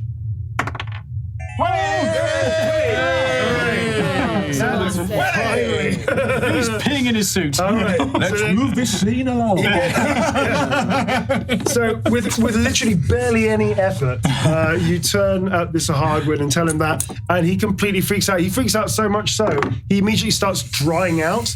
Kind of like a gecko shedding its skin. He just dries out, freezes, and some of his skin starts falling off. And then he just freezes again, more skin of his falls off. And he's drying out in different poses. He's trying to power pose, but it just comes out as a weak pose. Is he losing his colour? Yeah, he's Please, I'll tell you anything. Just don't help me. I have Yes, a family. Why not? A family to look after. Where have they taken her? And what are their intentions? I don't know their intentions. We often sacrifice you air breathers, but he's taken her to the fortress, toward that direction. He points out sort of a very strong direction, like a setter dog. Excellent. That's all good. That's the direction we're going then. That'd be lovely. What are you going to do with me now? Well, we're going to use you to get access to this fortress. And if you don't help us, then I'm going to unleash Clym onto you. Oh, that's my cue. She just stands again. Shing. Am I doing it right? Yes. Nice and aggressive. This is very exciting. Oh, I'm getting excited too. I like this. We should do this more often. Yes, preferably in the bedroom. All right. At that point, we cut back to Mags, who is sitting down against this cake wall, having eaten about a good 4 meters of cake, and is just sort of sitting there, just panting with a cake coma. What are you going to do? You basically found your way into the cavities, seemingly of the walls in between reef corals. You've gone, actually, I'm joking, you haven't gone 4 meters, you've gone quite far, but you've eaten about... gone quite far, You've eaten about 4 meters worth of cake, but you're in like a tunnel, so you've been tunneling your way through like a worm. Like a worm through an apple. She's not gone straight. She's gone up, down. Like a cake fiend. And actually, you find yourself, you can start hearing noises like people chattering and talking. You hear lots of conversations in common and some other languages. Presumably, these are other Sahagwins in the area. And you realize it's sort of, you find yourself curving downwards towards, well, a lower part of the fortress until you start getting much colder. And you realize that there's less light here. And presumably this might be a good place for a prison, I suppose. So you sort of get to a point where you have to stop, catch your breath, allow your digestion tract to catch up with the amount of cake you've been eating. Cake's fucking great. I think I need to have a tactical chunder. I think you need to, oh my God.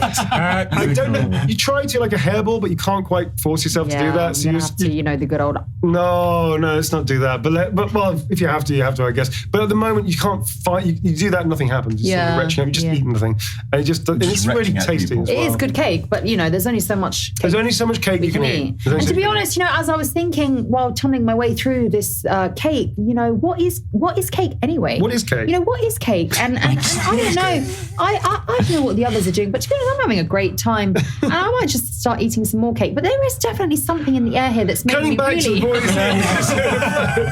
Okay, staying with Max against all but you know what? Fuck it. You start saying this, you start irritating, like looking around going, you know what? And you sort of lean back and you put your arms to the side, start rubbing your tummy because you had too much cake. And at some point in the middle of your diatribe, you just suddenly, your ass just falls into the floor of this tunnel that you've made, and your whole body goes whoop, and you scoot straight down because you've been... A cake slide! A cake slide of sorts, if you will.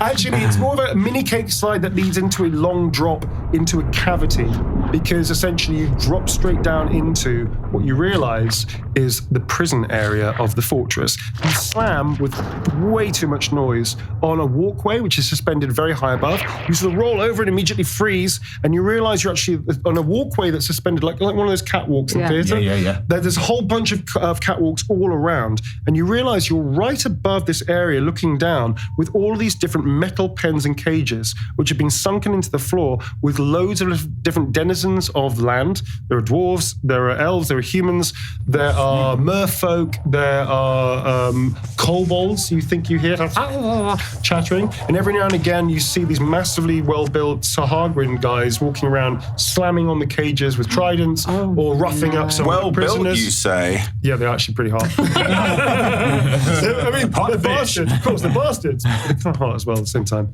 Yeah, and you see, and you realize that this is clearly a prison area, and you've amazingly found your way here, probably because you're amazing. And I am amazing. And do you know what? There's something about the cake and the air, and I don't know what it is, being in this palace, that's really given Mags a boost of confidence. Yes. And without really thinking twice, and she probably really should be thinking twice. Yes. She calls down and she goes, excuse me, Rog? Sorry, you all look the same from the back. Can we say that?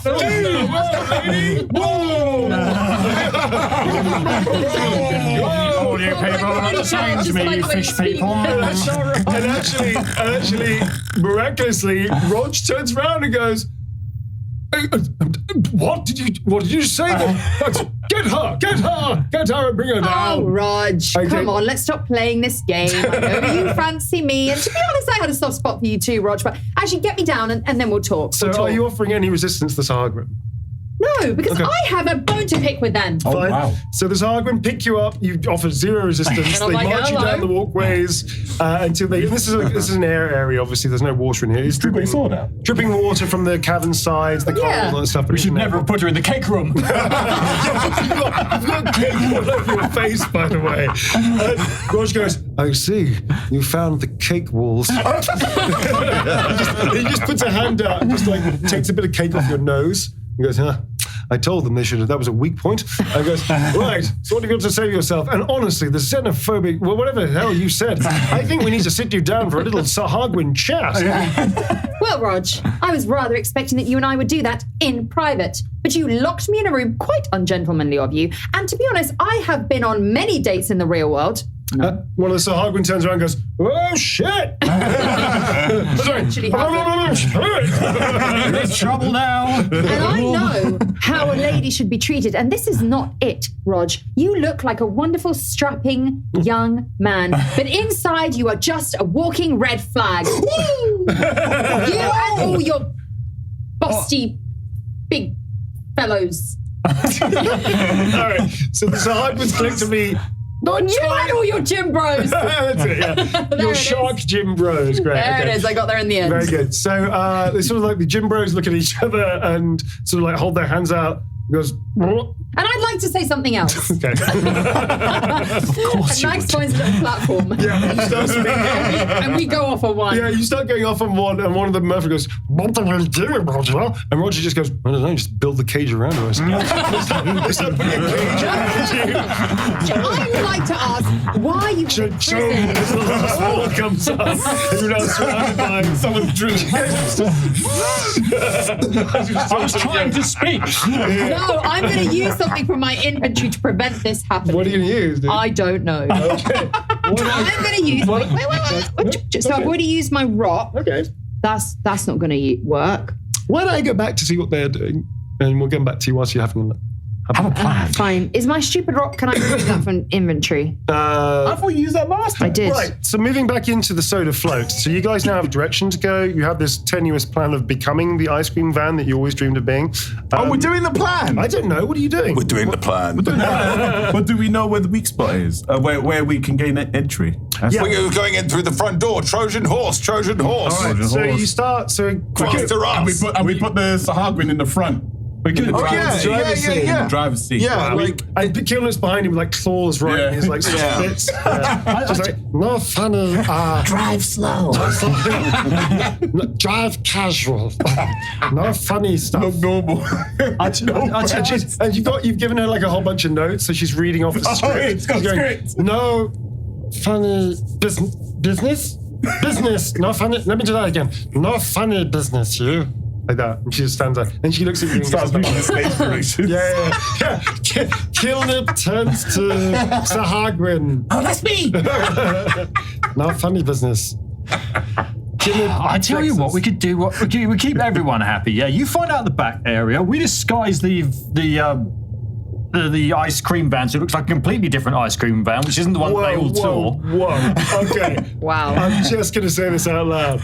How the fuck do you think you're going to do that? Seaweed. Fire enough? Good question. Good call back. Touche, sir. Yeah. Seaweed, we've got the suits. Fine, 10 minutes. Let's say that you've been going towards the direction of where the fortress is. And the fortress is so big, you actually see it quite far off in the distance. You also notice that in the distance there are Sahagrin patrols or shark patrols, but there is a massive forest of like seaweed and kelp and stuff, which is in front of, which sort of surrounds a big part of the front of the fortress. And you get there without much ado, and you see them, in the distance, kind of like in Helldivers, when you see them in the distance, you're going to have a big fight. You can sort of sneak your way through before somebody accidentally shoots off a nuclear weapon, let's say, Neil. And so basically you can get there close enough to be able to get into the seaweed and kelp. question. Yes. Can I have a look around the van? Is there one of those ice cream seller outfits. You know, the kind of white coat Yes, and there the is, little Tom. hat. Yes, there is, Tom. Now, here's a question for you. You're going to have to open the windows to sell the ice cream. Yeah. So, which means you're going to have to get back into your fish suits. Which also means you're going to have to put the little hat on top of the fish suit. That's fine. Okay, as long as we're all on the same page, this is adorable. Oh, yeah. Fucking adorable. Yeah. Please get some fan art of that. Can I just say that this is my guy, Tommy T. Thompson. This is a little dream of This his is a little coming dream, dream. yeah. True. Except one thing I'm going to point out, it's not a huge detail, it is part of the detail of your plan. You don't have any fucking kelp ice cream or icicles to sell. Grab some crabs or something. I don't know. Let's get some crabs and pick them. I've got one. It scuttles to the back of the cage and starts clicking furiously like, please don't hurt me. All right, so, okay, you get in your penny, you get dressed back into your diving bell outfit. Are we all in these pennies? Question for Thomas T. Thompson. How many do you find and how many do you say that you find? Well, you're the games master. You tell me. I like giving you license of flavour. You say that you found 3, but you only tell them you found 1. No. Okay. I'm definitely See what making. happens when I take over I'm your definitely. stuff? If there are 3, then There's 3. There's 3 outfits. Hench is definitely. I shove one at him. Get at this. We're doing the plan. We're doing the bit. We're doing the plan. And you. I want to hear when you're absolutely We insane. need an excellent Nothing on actor. We need an excellent actor to carry this off. Hench, there you go. Okay. So you've all got these little tiny hats and sort of rotted pennies to put around. Yeah. Which says Mr. Whips. Decked in seaweed so we don't look Decked in so we don't seaweed. look human. So you're diving, seaweed sticking out. All wrong sizes. The illusion is complete. Please everybody make an individual performance roll. I love this. The plan. By hook or by crook. So make a Mostly by performance crook. test, please. everybody. Performance test. Oh, I've got a no plus. To I got performance. 16 with my bonus. Okay, 16 with your bonus. 12. Ooh, 12. Just 12. What's your performance rate? 0? Straight 0. Yeah. That's an 18. 18. All right. So you sort of get into your pennies, and Inel and Clym, your characters sort of like help each other get ready to the point where something isn't quite right, and Nathan Kyber sort of looks at you, and Hench looks at Nathan Kyber, and then simultaneously you both reach over with the opposite hands and just tilt the hat to a jaunty angle. And then the illusion is complete. There we are. For a moment there, I thought we'd never put it off. But Well, after tilting this out, I climb down. You climb down. Yeah, you climb down. Yeah, you climb down. very much, Hench. Yeah. And now you turn. Clym, who's placed her helmet back on again, goes, ready to repressurize. The Sahagwin sort of still dried up and now out of the suit, obviously because it was a suit that you guys gave him. The Sahagwin's there going, oh, she's dry, isn't he? So he's like, Thomas, you may want to knock him out, just so he doesn't give us away.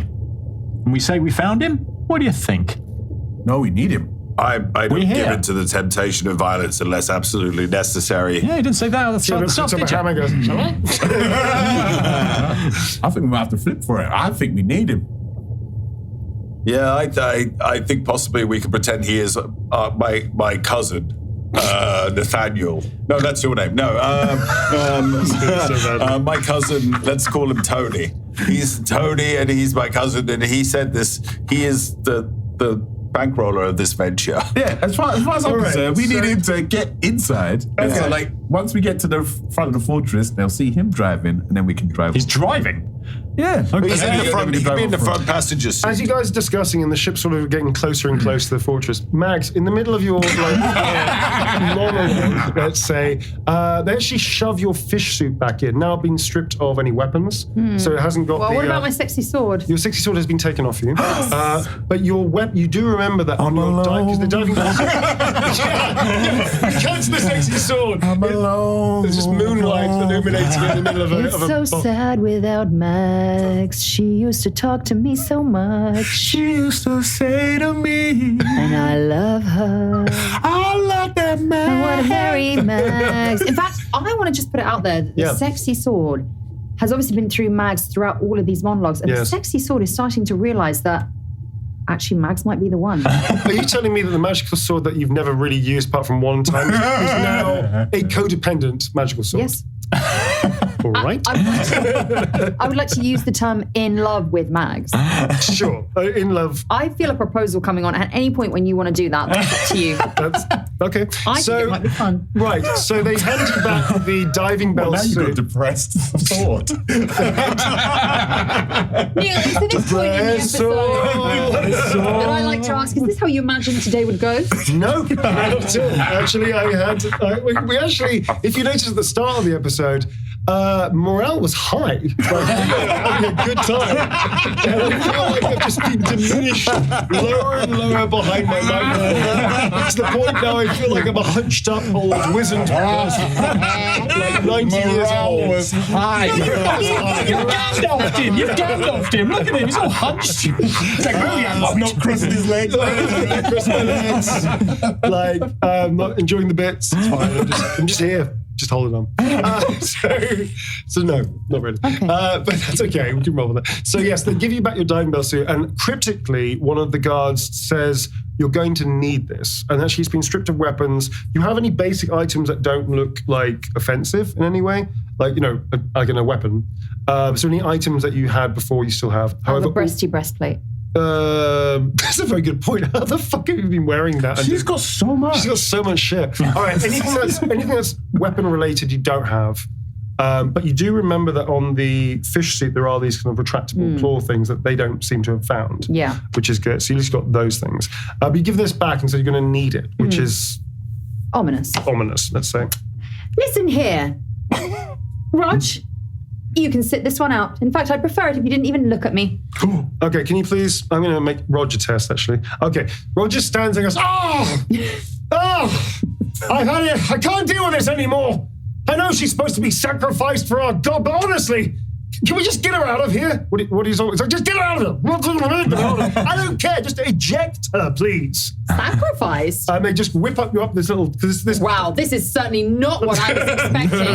I thought you were. Do you know what, Roger? I'm going to lay all my cards on the So table. two Sahagwins come either side of I your thought little you were tent really and start hot. dragging the You have a cage great around. body, but now I realise that's all you've got. And there's a massive sort of gaping hole on the side of the wall. They start dragging you towards this thing where you sort of walk And you know what? through. Your six-pack is not going to last forever, but your personality also won't. As you realise you fucked up that comeback, one of them just kicks your cage into this sort of like gaping maw in this wall where there's water rushing down, and you start scooping your way into a tunnel, and you realise... Is it made of cake? No, it's not. It's made of seawater. And as you start zooping into it, you realise the seawater is getting more and more and more, and you see down, because the cage is, you can see through the cage is metal, and at the bottom you realise you're about to hit water. You manage to get your helmet on at the last second. So you're making me do some David Blaine shit, escaping from a fucking cage. Am, dude. Great. And as you do that, you just hit the water dead on. The shock smacks you back just enough time to get your helmet on, and you realise you're in a metal cage sinking to the bottom of the ocean. Flashing back to you guys, what are you guys doing? We're sort of pootling up to the, get the sound up. Yep. On the. Yeah. Yep. Okay. Pootling up. Okay. I'll go like Tony, the Sahagwin, Yep. can go in the passenger seat. Tony. Yeah. All right. I don't like the name Tony. Well, what is your name then? My name is... Yes, we're going to call you Tony. My cousin Tony. And I'll be in the drive. I'll drive. Or is Hench driving, as per usual? Up to you. Hench was driving. So All right, Hench drives. I'll be behind Tony, Yep. just kind of, doing the Massaging the shoulders. Yeah, but in a kind of like... Who's going to sell the ice cream then? I'll be at the freezers. You're the freezers. Nathaniel. Oh, Is that the Nathaniel's going to freeze? sell the ice cream, and what's Hench driving? You're massaging Tony unnecessarily. All right, good.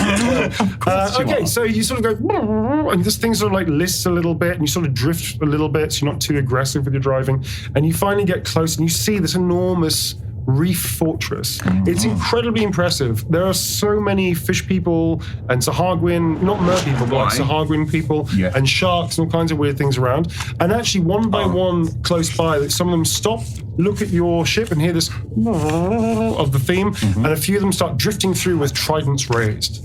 What are you guys going to do? So, you guys weren't listening to this at all.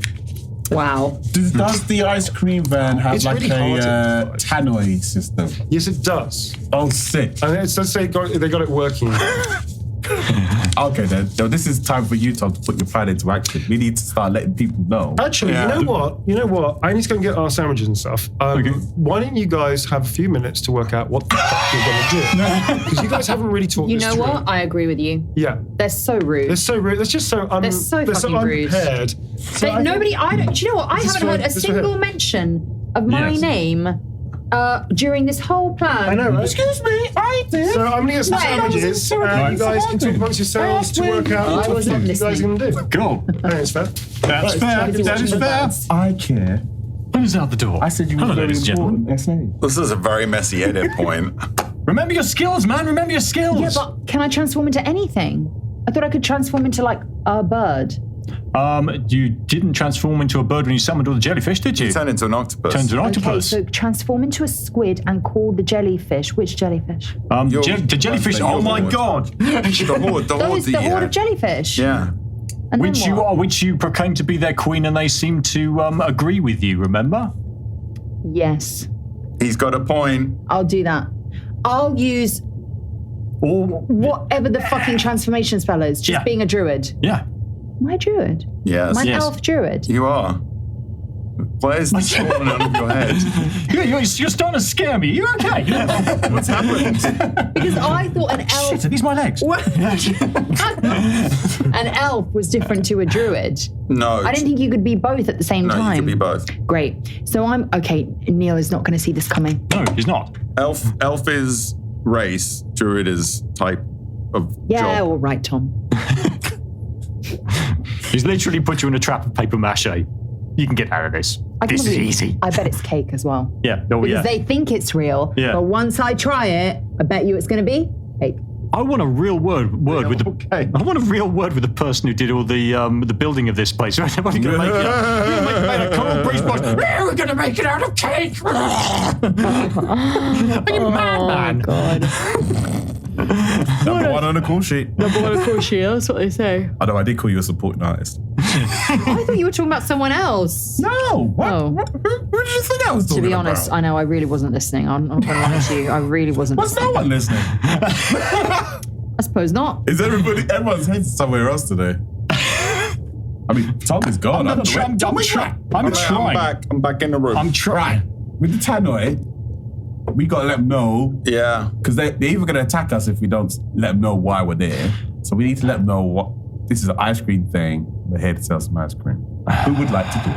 Okay. Well. I'll do that. Okay, once we've got a chunk of people, what we've got here is a classic distraction. Yeah. So if somebody wants to go in and try and find Mags, that might actually be quite useful. Yeah. Do we have any way of being able to locate? Oh, she's in the suit. I reckon We've got her you thing. and Killnip can go We've got a in. communicator. Yes. We come up with a story why we have to go in once we're selling the ice cream. Me and you can stay out selling the ice cream Yeah. as a distraction. Yeah. Killnip and Hench are the smallest ones. Yeah. They can sneak in whilst we're selling, Yeah. giving the spiel. No, Yeah. This will work for a very, very simple reason. It'll give our wonderful DM an opportunity to act. So we'll be completely happy with splitting the party 3 ways. There we go. It'll be fantastic. This will be great. You'll love it.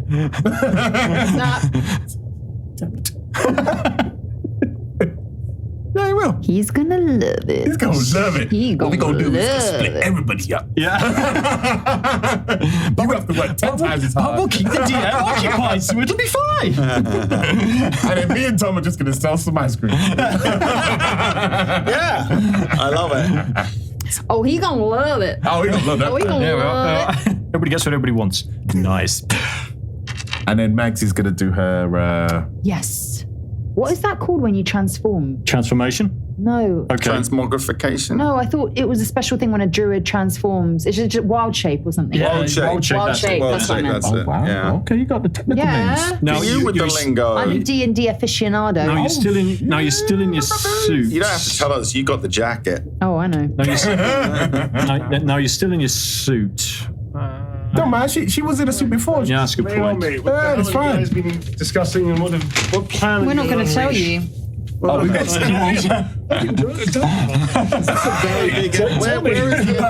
You weren't in the meeting. Fair enough. All right. So, what are you guys going to do?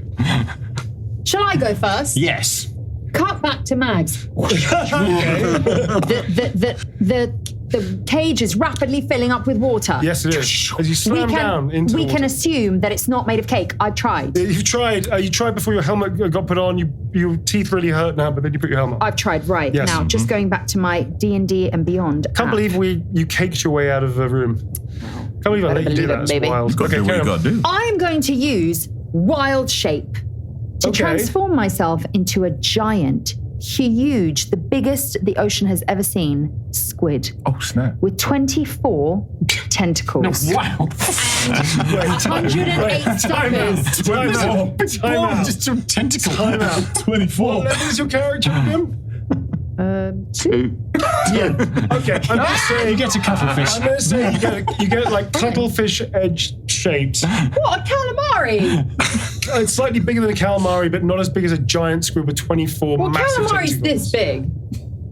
Let's say you're like a very tall Last time calamari. she turned into an octopus. She turned into an octopus I last did. time. But it which was is not a fine. very big octopus. No, I'm but it amazed. was an octopus. Do you know That's what? fine. Actually, the details don't matter. Whatever you say. All right, you can squidify yourself if you Great, want to. I'm It's going to just not a squidify. giant squid with 24 Okay, fine. tentacles. You know what? I don't need to be giant for this. That's fine. I'll be calamari shape, just so I can show you I can do it in any way, shape, or form. Now, you can be a medium-sized. Medium-sized calamari. It might be useful if you're quite small. You can squeeze through the. That's correct.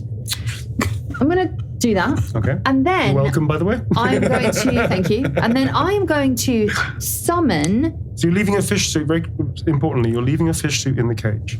Just being clear about the facts. Why is this so important, these fish suits? Because that will help us breathe. It's okay. Just talk No, about it. I'm going to use the breastplate Okay. to strap the fish suit onto my back. Well, the breastplate you're wearing it, so it kind of I guess actually, technically from what I said last time, your stuff becomes enveloped in the metamorphosis of when you change to an animal. So technically, I guess the diving suit would as well. Correct. So actually, let's say, although last time was very funny when you appeared as this bulbous head, which freaked Tom's character out, let's just say this time the entirety of you turns into a little mini squid. Perfect. Cool. Not mini though. Let's say medium size. Medium size. An ample squid. How many tentacles? Let's roll for a d6. A minimum of 2. Let's roll a d6. I mean, see how many. shouldn't it just be the set And number the that a squid D6 has? is- No, it's a fancy world, Tom. I'm being prickly. As many tentacles as you like. Okay, ready? So you get 2, then plus d6 tentacles. Okay, I'm being generous. Yeah. Right. And also advantage. No, just a d6. Advantage tentacle, but And also, Is that 3? You get 3 It's a tentacles. 1. yes, that's a 3. That's no, it's a 1 I plus the 2 saw a you already 1. have. She's got 1 tentacle. Okay. All right, we're going to be that strict. Tom said we have to be that strict. So you've got 1 tentacle. Oh, you're not in the scene! Stop pumping the scene! I'm just thinking you're still getting deep. How can I have 1 tentacle? That makes me like a sausage! You're such a squid. You're essentially a sperm. Is that what you do? Oh my God. You know what? You're basically a You know what? I'm happy to be a massive sperm.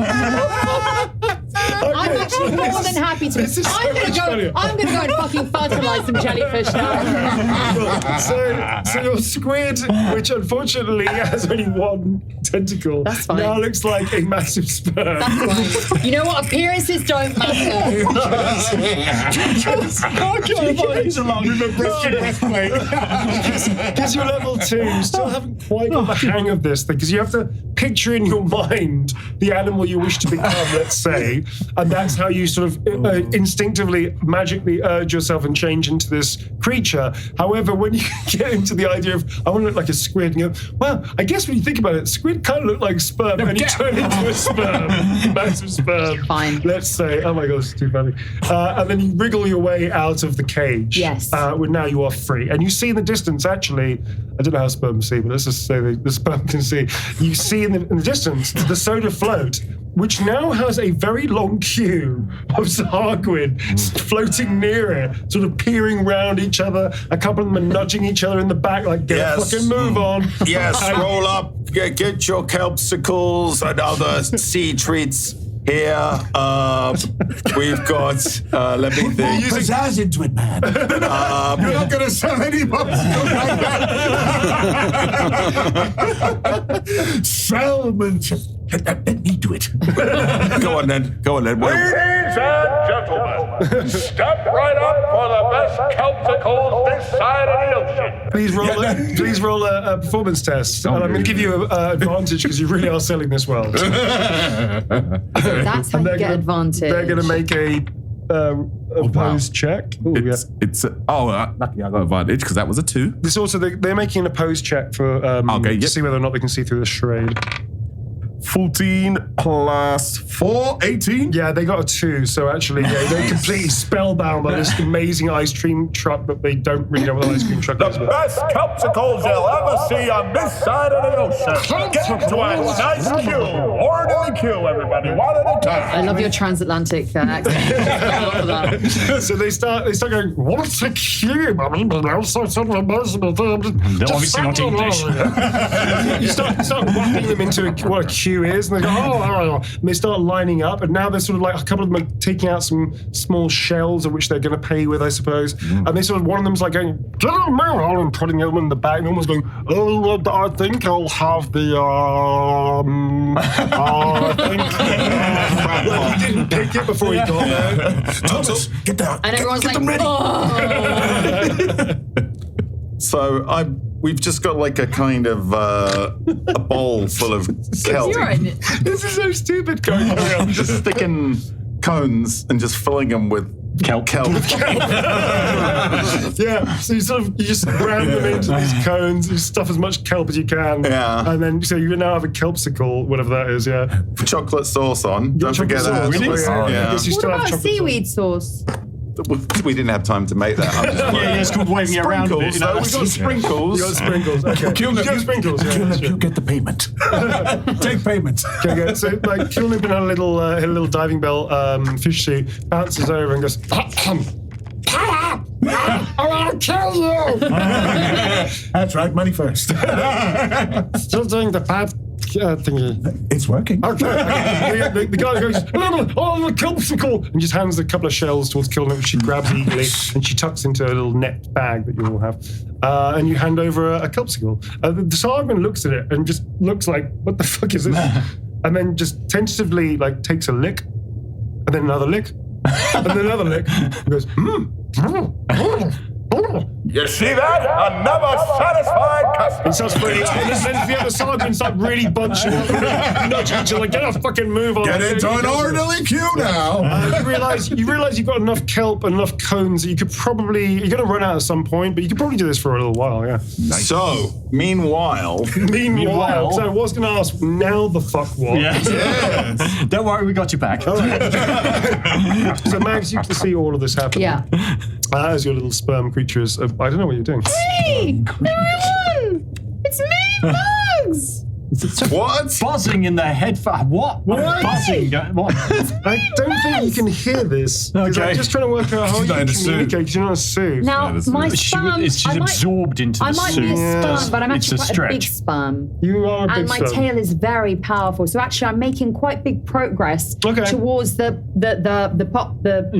popsicle fan thing. Okay. And my voice has changed because obviously all sperm sound like this. And I'm like, hey, you seen any ants around here? We found out, and this is going to be mad. Yeah, you might use sign language. Because obviously, as a sperm, I'm Mags, but I'm also a sperm, and sperm, as You're a we all know. squid. You are a squid. I need to stress You this. look like a sperm. You're not actually a sperm. You are a squid. You're swimming backwards because that's what you To be honest, let's be a sperm. Kudos for committing. Be a sperm. I find that much more interesting. Okay, so let's say you were trying to go for squid, you landed on sperm. Yeah. This is an adult show, so I feel we can get away with this. That means I'm you're doing is- tiny, though. No, she's a No, massive I'm a sperm. big sperm, Tom. I literally said. Wait. She's a whale sperm. Yeah. For all of you people that When I like got up Discovery, today- that one's for you. When I got up today, I really didn't think the day would involve Dev yelling at me, "No, I'm a big sperm." Well, I didn't think you would be 45 minutes late. And here we are. I'm pushing on with this terrible plan. And I am pushing on. Good. So you're I'm pushing making away. waves. You're making literally. waves. Okay. And so my voice, so I want to just justify. So my voice has changed because I imagine this is what a sperm would sound like, quite high pitched. I haven't asked one, so I don't know, but yes, go ahead. Hey, guys, it's me. Hi, guys. Hi. I'm a sperm. But also now, the kind of the mission's gone out the window. I really am looking for some eggs. You've deep dived into the character, what a sperm is. Now you're genuinely looking for eggs. Looking for some eggs. For However, very large eggs. Yeah. I mean, technically we've achieved it because we know what killed all the boats. It was the Sahuagin. Job done, let's go home. Technically, actually, I guess the soda float is the closest thing that looks like an egg around here. But the thing is, though, we haven't rescued any of the. We've done to be honest. Yeah, we used to rescue people, didn't we? Yeah, I forgot that. You guys don't fucking know. So I feel that we are starting to run out of steam a little bit on this idea. Yeah. Tom, what was the plan after this? I'm really curious about this. Yeah, Tom. Well, our plan is that while sell we're cover. selling ice cream as a cover, Yeah, we go off and I'm just waiting for Clym to get on with it. Yeah, they were going to sneak out and go and try and find Mags and everything. Yeah, we're going to sneak That's out. kind of, I will say that things have got a bit cockeyed because of the whole escape plan on Mags's part. You don't know she escaped. Yeah. You don't know that. Okay, so from the position of ignorance, that's what I believe Kelped are going to do because she's the smallest. Okay, so Keelnip sort of like gives you the thumbs up as Nathan Kyber is orating about the greatness of kelpsicles and how it'll like put hairs on your chest or something. You got about 10 minutes. Yeah, basically there's a little trap door in the bottom of the soda float. Yep, I know, I put it in myself. Yeah, you should put it in yourself. Yep. So you open it up, Keelnip darts out and sort of gives you the thumbs up and the come on sign, and both of you make your escape. Please make a stealth roll. As you're both swimming pretty open water towards the... Okay, and that's not a problem at all. So gnomes get a +2 to that because they are small. Mm-hmm. Yeah. That's a 7. Oops. +2 is 9. Okay. Do I get a plus for dexterity? I get a +2 for dexterity, so that's 9, 10. Okay, with their 11. opposed roll, I'm going to say that you just about get away with it. So you and Keelnip scoot through, and basically the Sahagwin are starting to clamor so aggressively now. Yep. They're bumping against the side of the soda float. The soda float's rocking and reeling, Yep. and actually they're getting very rambunctious, all trying to get these amazing kelpsicles. Okay. And you manage to dart off, and you actually get quite close to the fortress, and you can see little holes going through, little tunnels. And you also see, like, weirdly in the distance, a cage, like a metal cage just falling down. There's nothing in it. Just falling deeper and deeper and deeper into the darkness on the side, or let's say the left side as you're facing this massive fortress thing. But you do see a lot of little tunnels going through, and you see some of the smaller Sahagwin or some of the other kind of fish creatures, you don't know what they are, disappearing into those smaller tunnels that lead a bit further down into the sort of base level of the fortress. Right, kill him. Cage, prison. Yeah? That's where all these people I was supposed to be trying to rescue. So, as long as they can keep selling whatever it is they're selling, popsicle things, maybe we can find the prison and get some people out of here. What do you think? Sounds like a great plan. Right, okay. Look up, you go first. Yeah, I thought you might say that. So you're going to dive into the little tunnel? Yes. Okay. So you two start diving into the tunnel. The progress seems to be, it's quite difficult. It seems to be a current going against you. Okay. Please make a strength test. Oh God, my one bad stat. Okay. That's an 8. Okay. Plus any bonuses? -1, I believe. I'm going to say you just about make it. It's a little strong. It's not overwhelmingly strong, but however, there's clearly a current that comes out for some reason. Keelnip manages to help you up, and between the two of you, straggle your way through. The weight of the diving bell suits gets heavier, obviously, as you go, because the water gets less, and eventually you emerge from the water into what looks like a chute. Right. And you can now, even though you're wearing diving bells, you can sort of hear through the resonance of the metal and through the resonance of the helmets. There's lots of noise, people screaming, you think, or something like that. Right. This long chute goes upwards into a massive, great big opening. Cool. What are you going to do? Yeah, we're going to go up there. Okie dokie. So you managed to, please make another stealth test, please. That's 16. Okay, that's a pass. So you manage to, as you sort of raise yourself up, because you haven't got full vision, because the diving bell suit's still on you, you kind of can't see full range of vision that you would normally do and you just about catch at the last second a Sahagwin who's standing right in front of this opening, which is pretty big, and just turns. You sort of duck down as he starts walking off. And as you lift your head back up again with Clym next to you, you see what is very clearly holding pen cells for a prison. Right in front of you, you see all these different creatures, just as Mags did before, adventurers, merfolk as well that aren't looking too good because they're out of water. And also you see very clearly a bunch of scared and very wizened-looking kobolds that are shivering and holding each other tight and in the middle of one of the larger pens. Ooh. Guys, we found the prison. But, yeah, I can't see Mags around here. Not sure where she is. Hey, Clym! As again, we cut back to the sperm, like swimming very, reasonably slowly. Yeah, you start. What are you going to do when you get to the? I've just too many questions. All right, Tom and Inel, what are you guys doing? They're getting rather rambunctious. They're actually rocking. I guess we hear Hench's his message over the telephone. How many survivors do we have there? We've got a couple of cages full of kobolds, a lot of other creatures. We can try and do a distraction maybe, or just try and get them out in between people walking past. There's a lot of security here, there's a lot of heat. But we don't have enough. We can't fit all these prisoners into this ice cream van. Not only that, but Gadzooks, you're actually running out of cones. Oh, damn. We're going to have to find some way of contacting Captain Bebo. It's the only way his ship will be able to transport all these prisoners. We wouldn't be able to in this ice cream van. The floor in the plan office. Yes. What's Thomas T. Thompson doing? You're rapidly running out of cones. I'm really just in the. I'm just like in the zone. He's in the cone zone. I'm in the cone zone. The cone zone. I've got all like. You want sprinkles on that? Do you, love? Yes, okay. Strawberry sauce. Come on, Tony. You know, Tony is now like. Tony's also into it. He's like, whoa, I'm gonna have a word with you, Tom. I need to have a word with you. You're putting too much kelp into the cones. Think the profit margin. So you guys start having like an argument in the ice cream van. Tony's just like head down, because he doesn't like confrontation. He's just like serving up the kelp as you guys are arguing in the background. Like, Too much kelp. All right, can you please make one more performance test, please? 10 plus 7 plus 5, right? 4. Oh, just 10. Straight 10 for me. Straight 10, and you got 7, that's 11, right? Yeah. Okay. So as you guys start arguing, you start getting more pissed off with each other about how much kelp's being put in. And after a while, accidentally, one of you lets slip the truth of what you're doing. Oh yeah, well, Nathan Kaiba breaks character because he's just really pissed off. Yeah, Listen here, Tom. What I told you is, if you put too much kelp in the cones, we're going to run out. And when we run out, then the plan is done.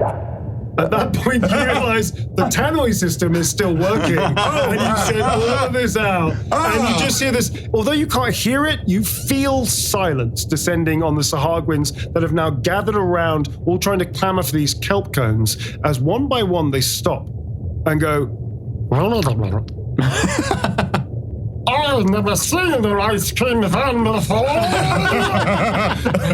Get Just a reminder to everybody out there, no refunds. At that point, we feel on the other side of the ice cream van, bumping into the edge, a massive sperm. That's me!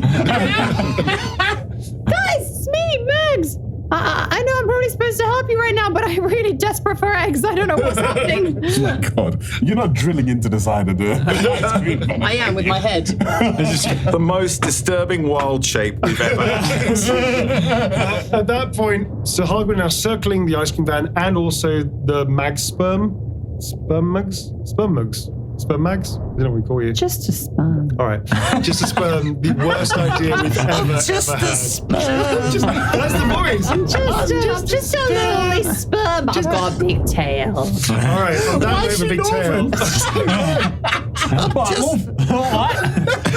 What?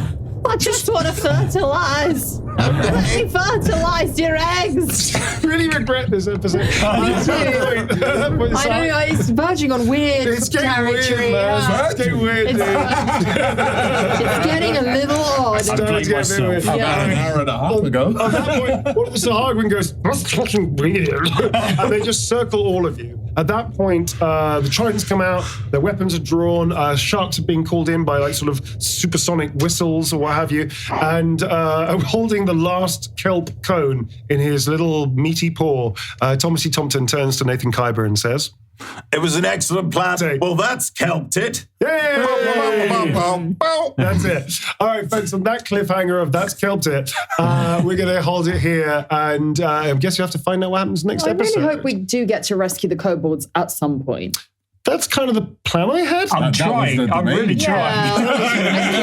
Any plan you have, though, is rapidly going out the window. I think the second we started eating our way through a cake wall, I realised I'd lost the episode. Well, folks, that's about wrapping up for this one. You have to wait to come tune in next time to hear about what happens to these people. That's Kelped It. And sperms. That's the name of the air. That's Kelped It. That is the name of the show. That's Kelped It.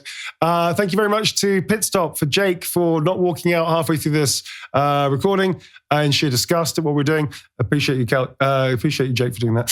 Thank you very much to all of our amazing crew that go towards making the show. And thank you very much to you, dear listener, especially those of you on Patreon. Without your Patreon support, we couldn't be in the studio. We couldn't be doing this. Please show us support by sending out to other people of like minds that may be enjoying this, and check out the other bonus content as well. See you next time, folks. That's a wrap. Bye. Dungeons and Dragons and Dramas is put together by a creative team of people such as Tom DeVille, Clym Dodds, Devora Wilde, Inel Tomlinson, Marta is our editor, and special thanks to Pit Stop Productions, producer Hannah Smith, and our audio engineer Jake McCormack. Thanks for listening, folks. See you next time. Bro, you're forgetting Sarah Neslin. She's the one that composed the tune Champions of the Ring of Peace. Big tune, by the way. She also played it, and that's her vocals in it as well. Come on, Neil. Give her props.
Sorry, I can do it again.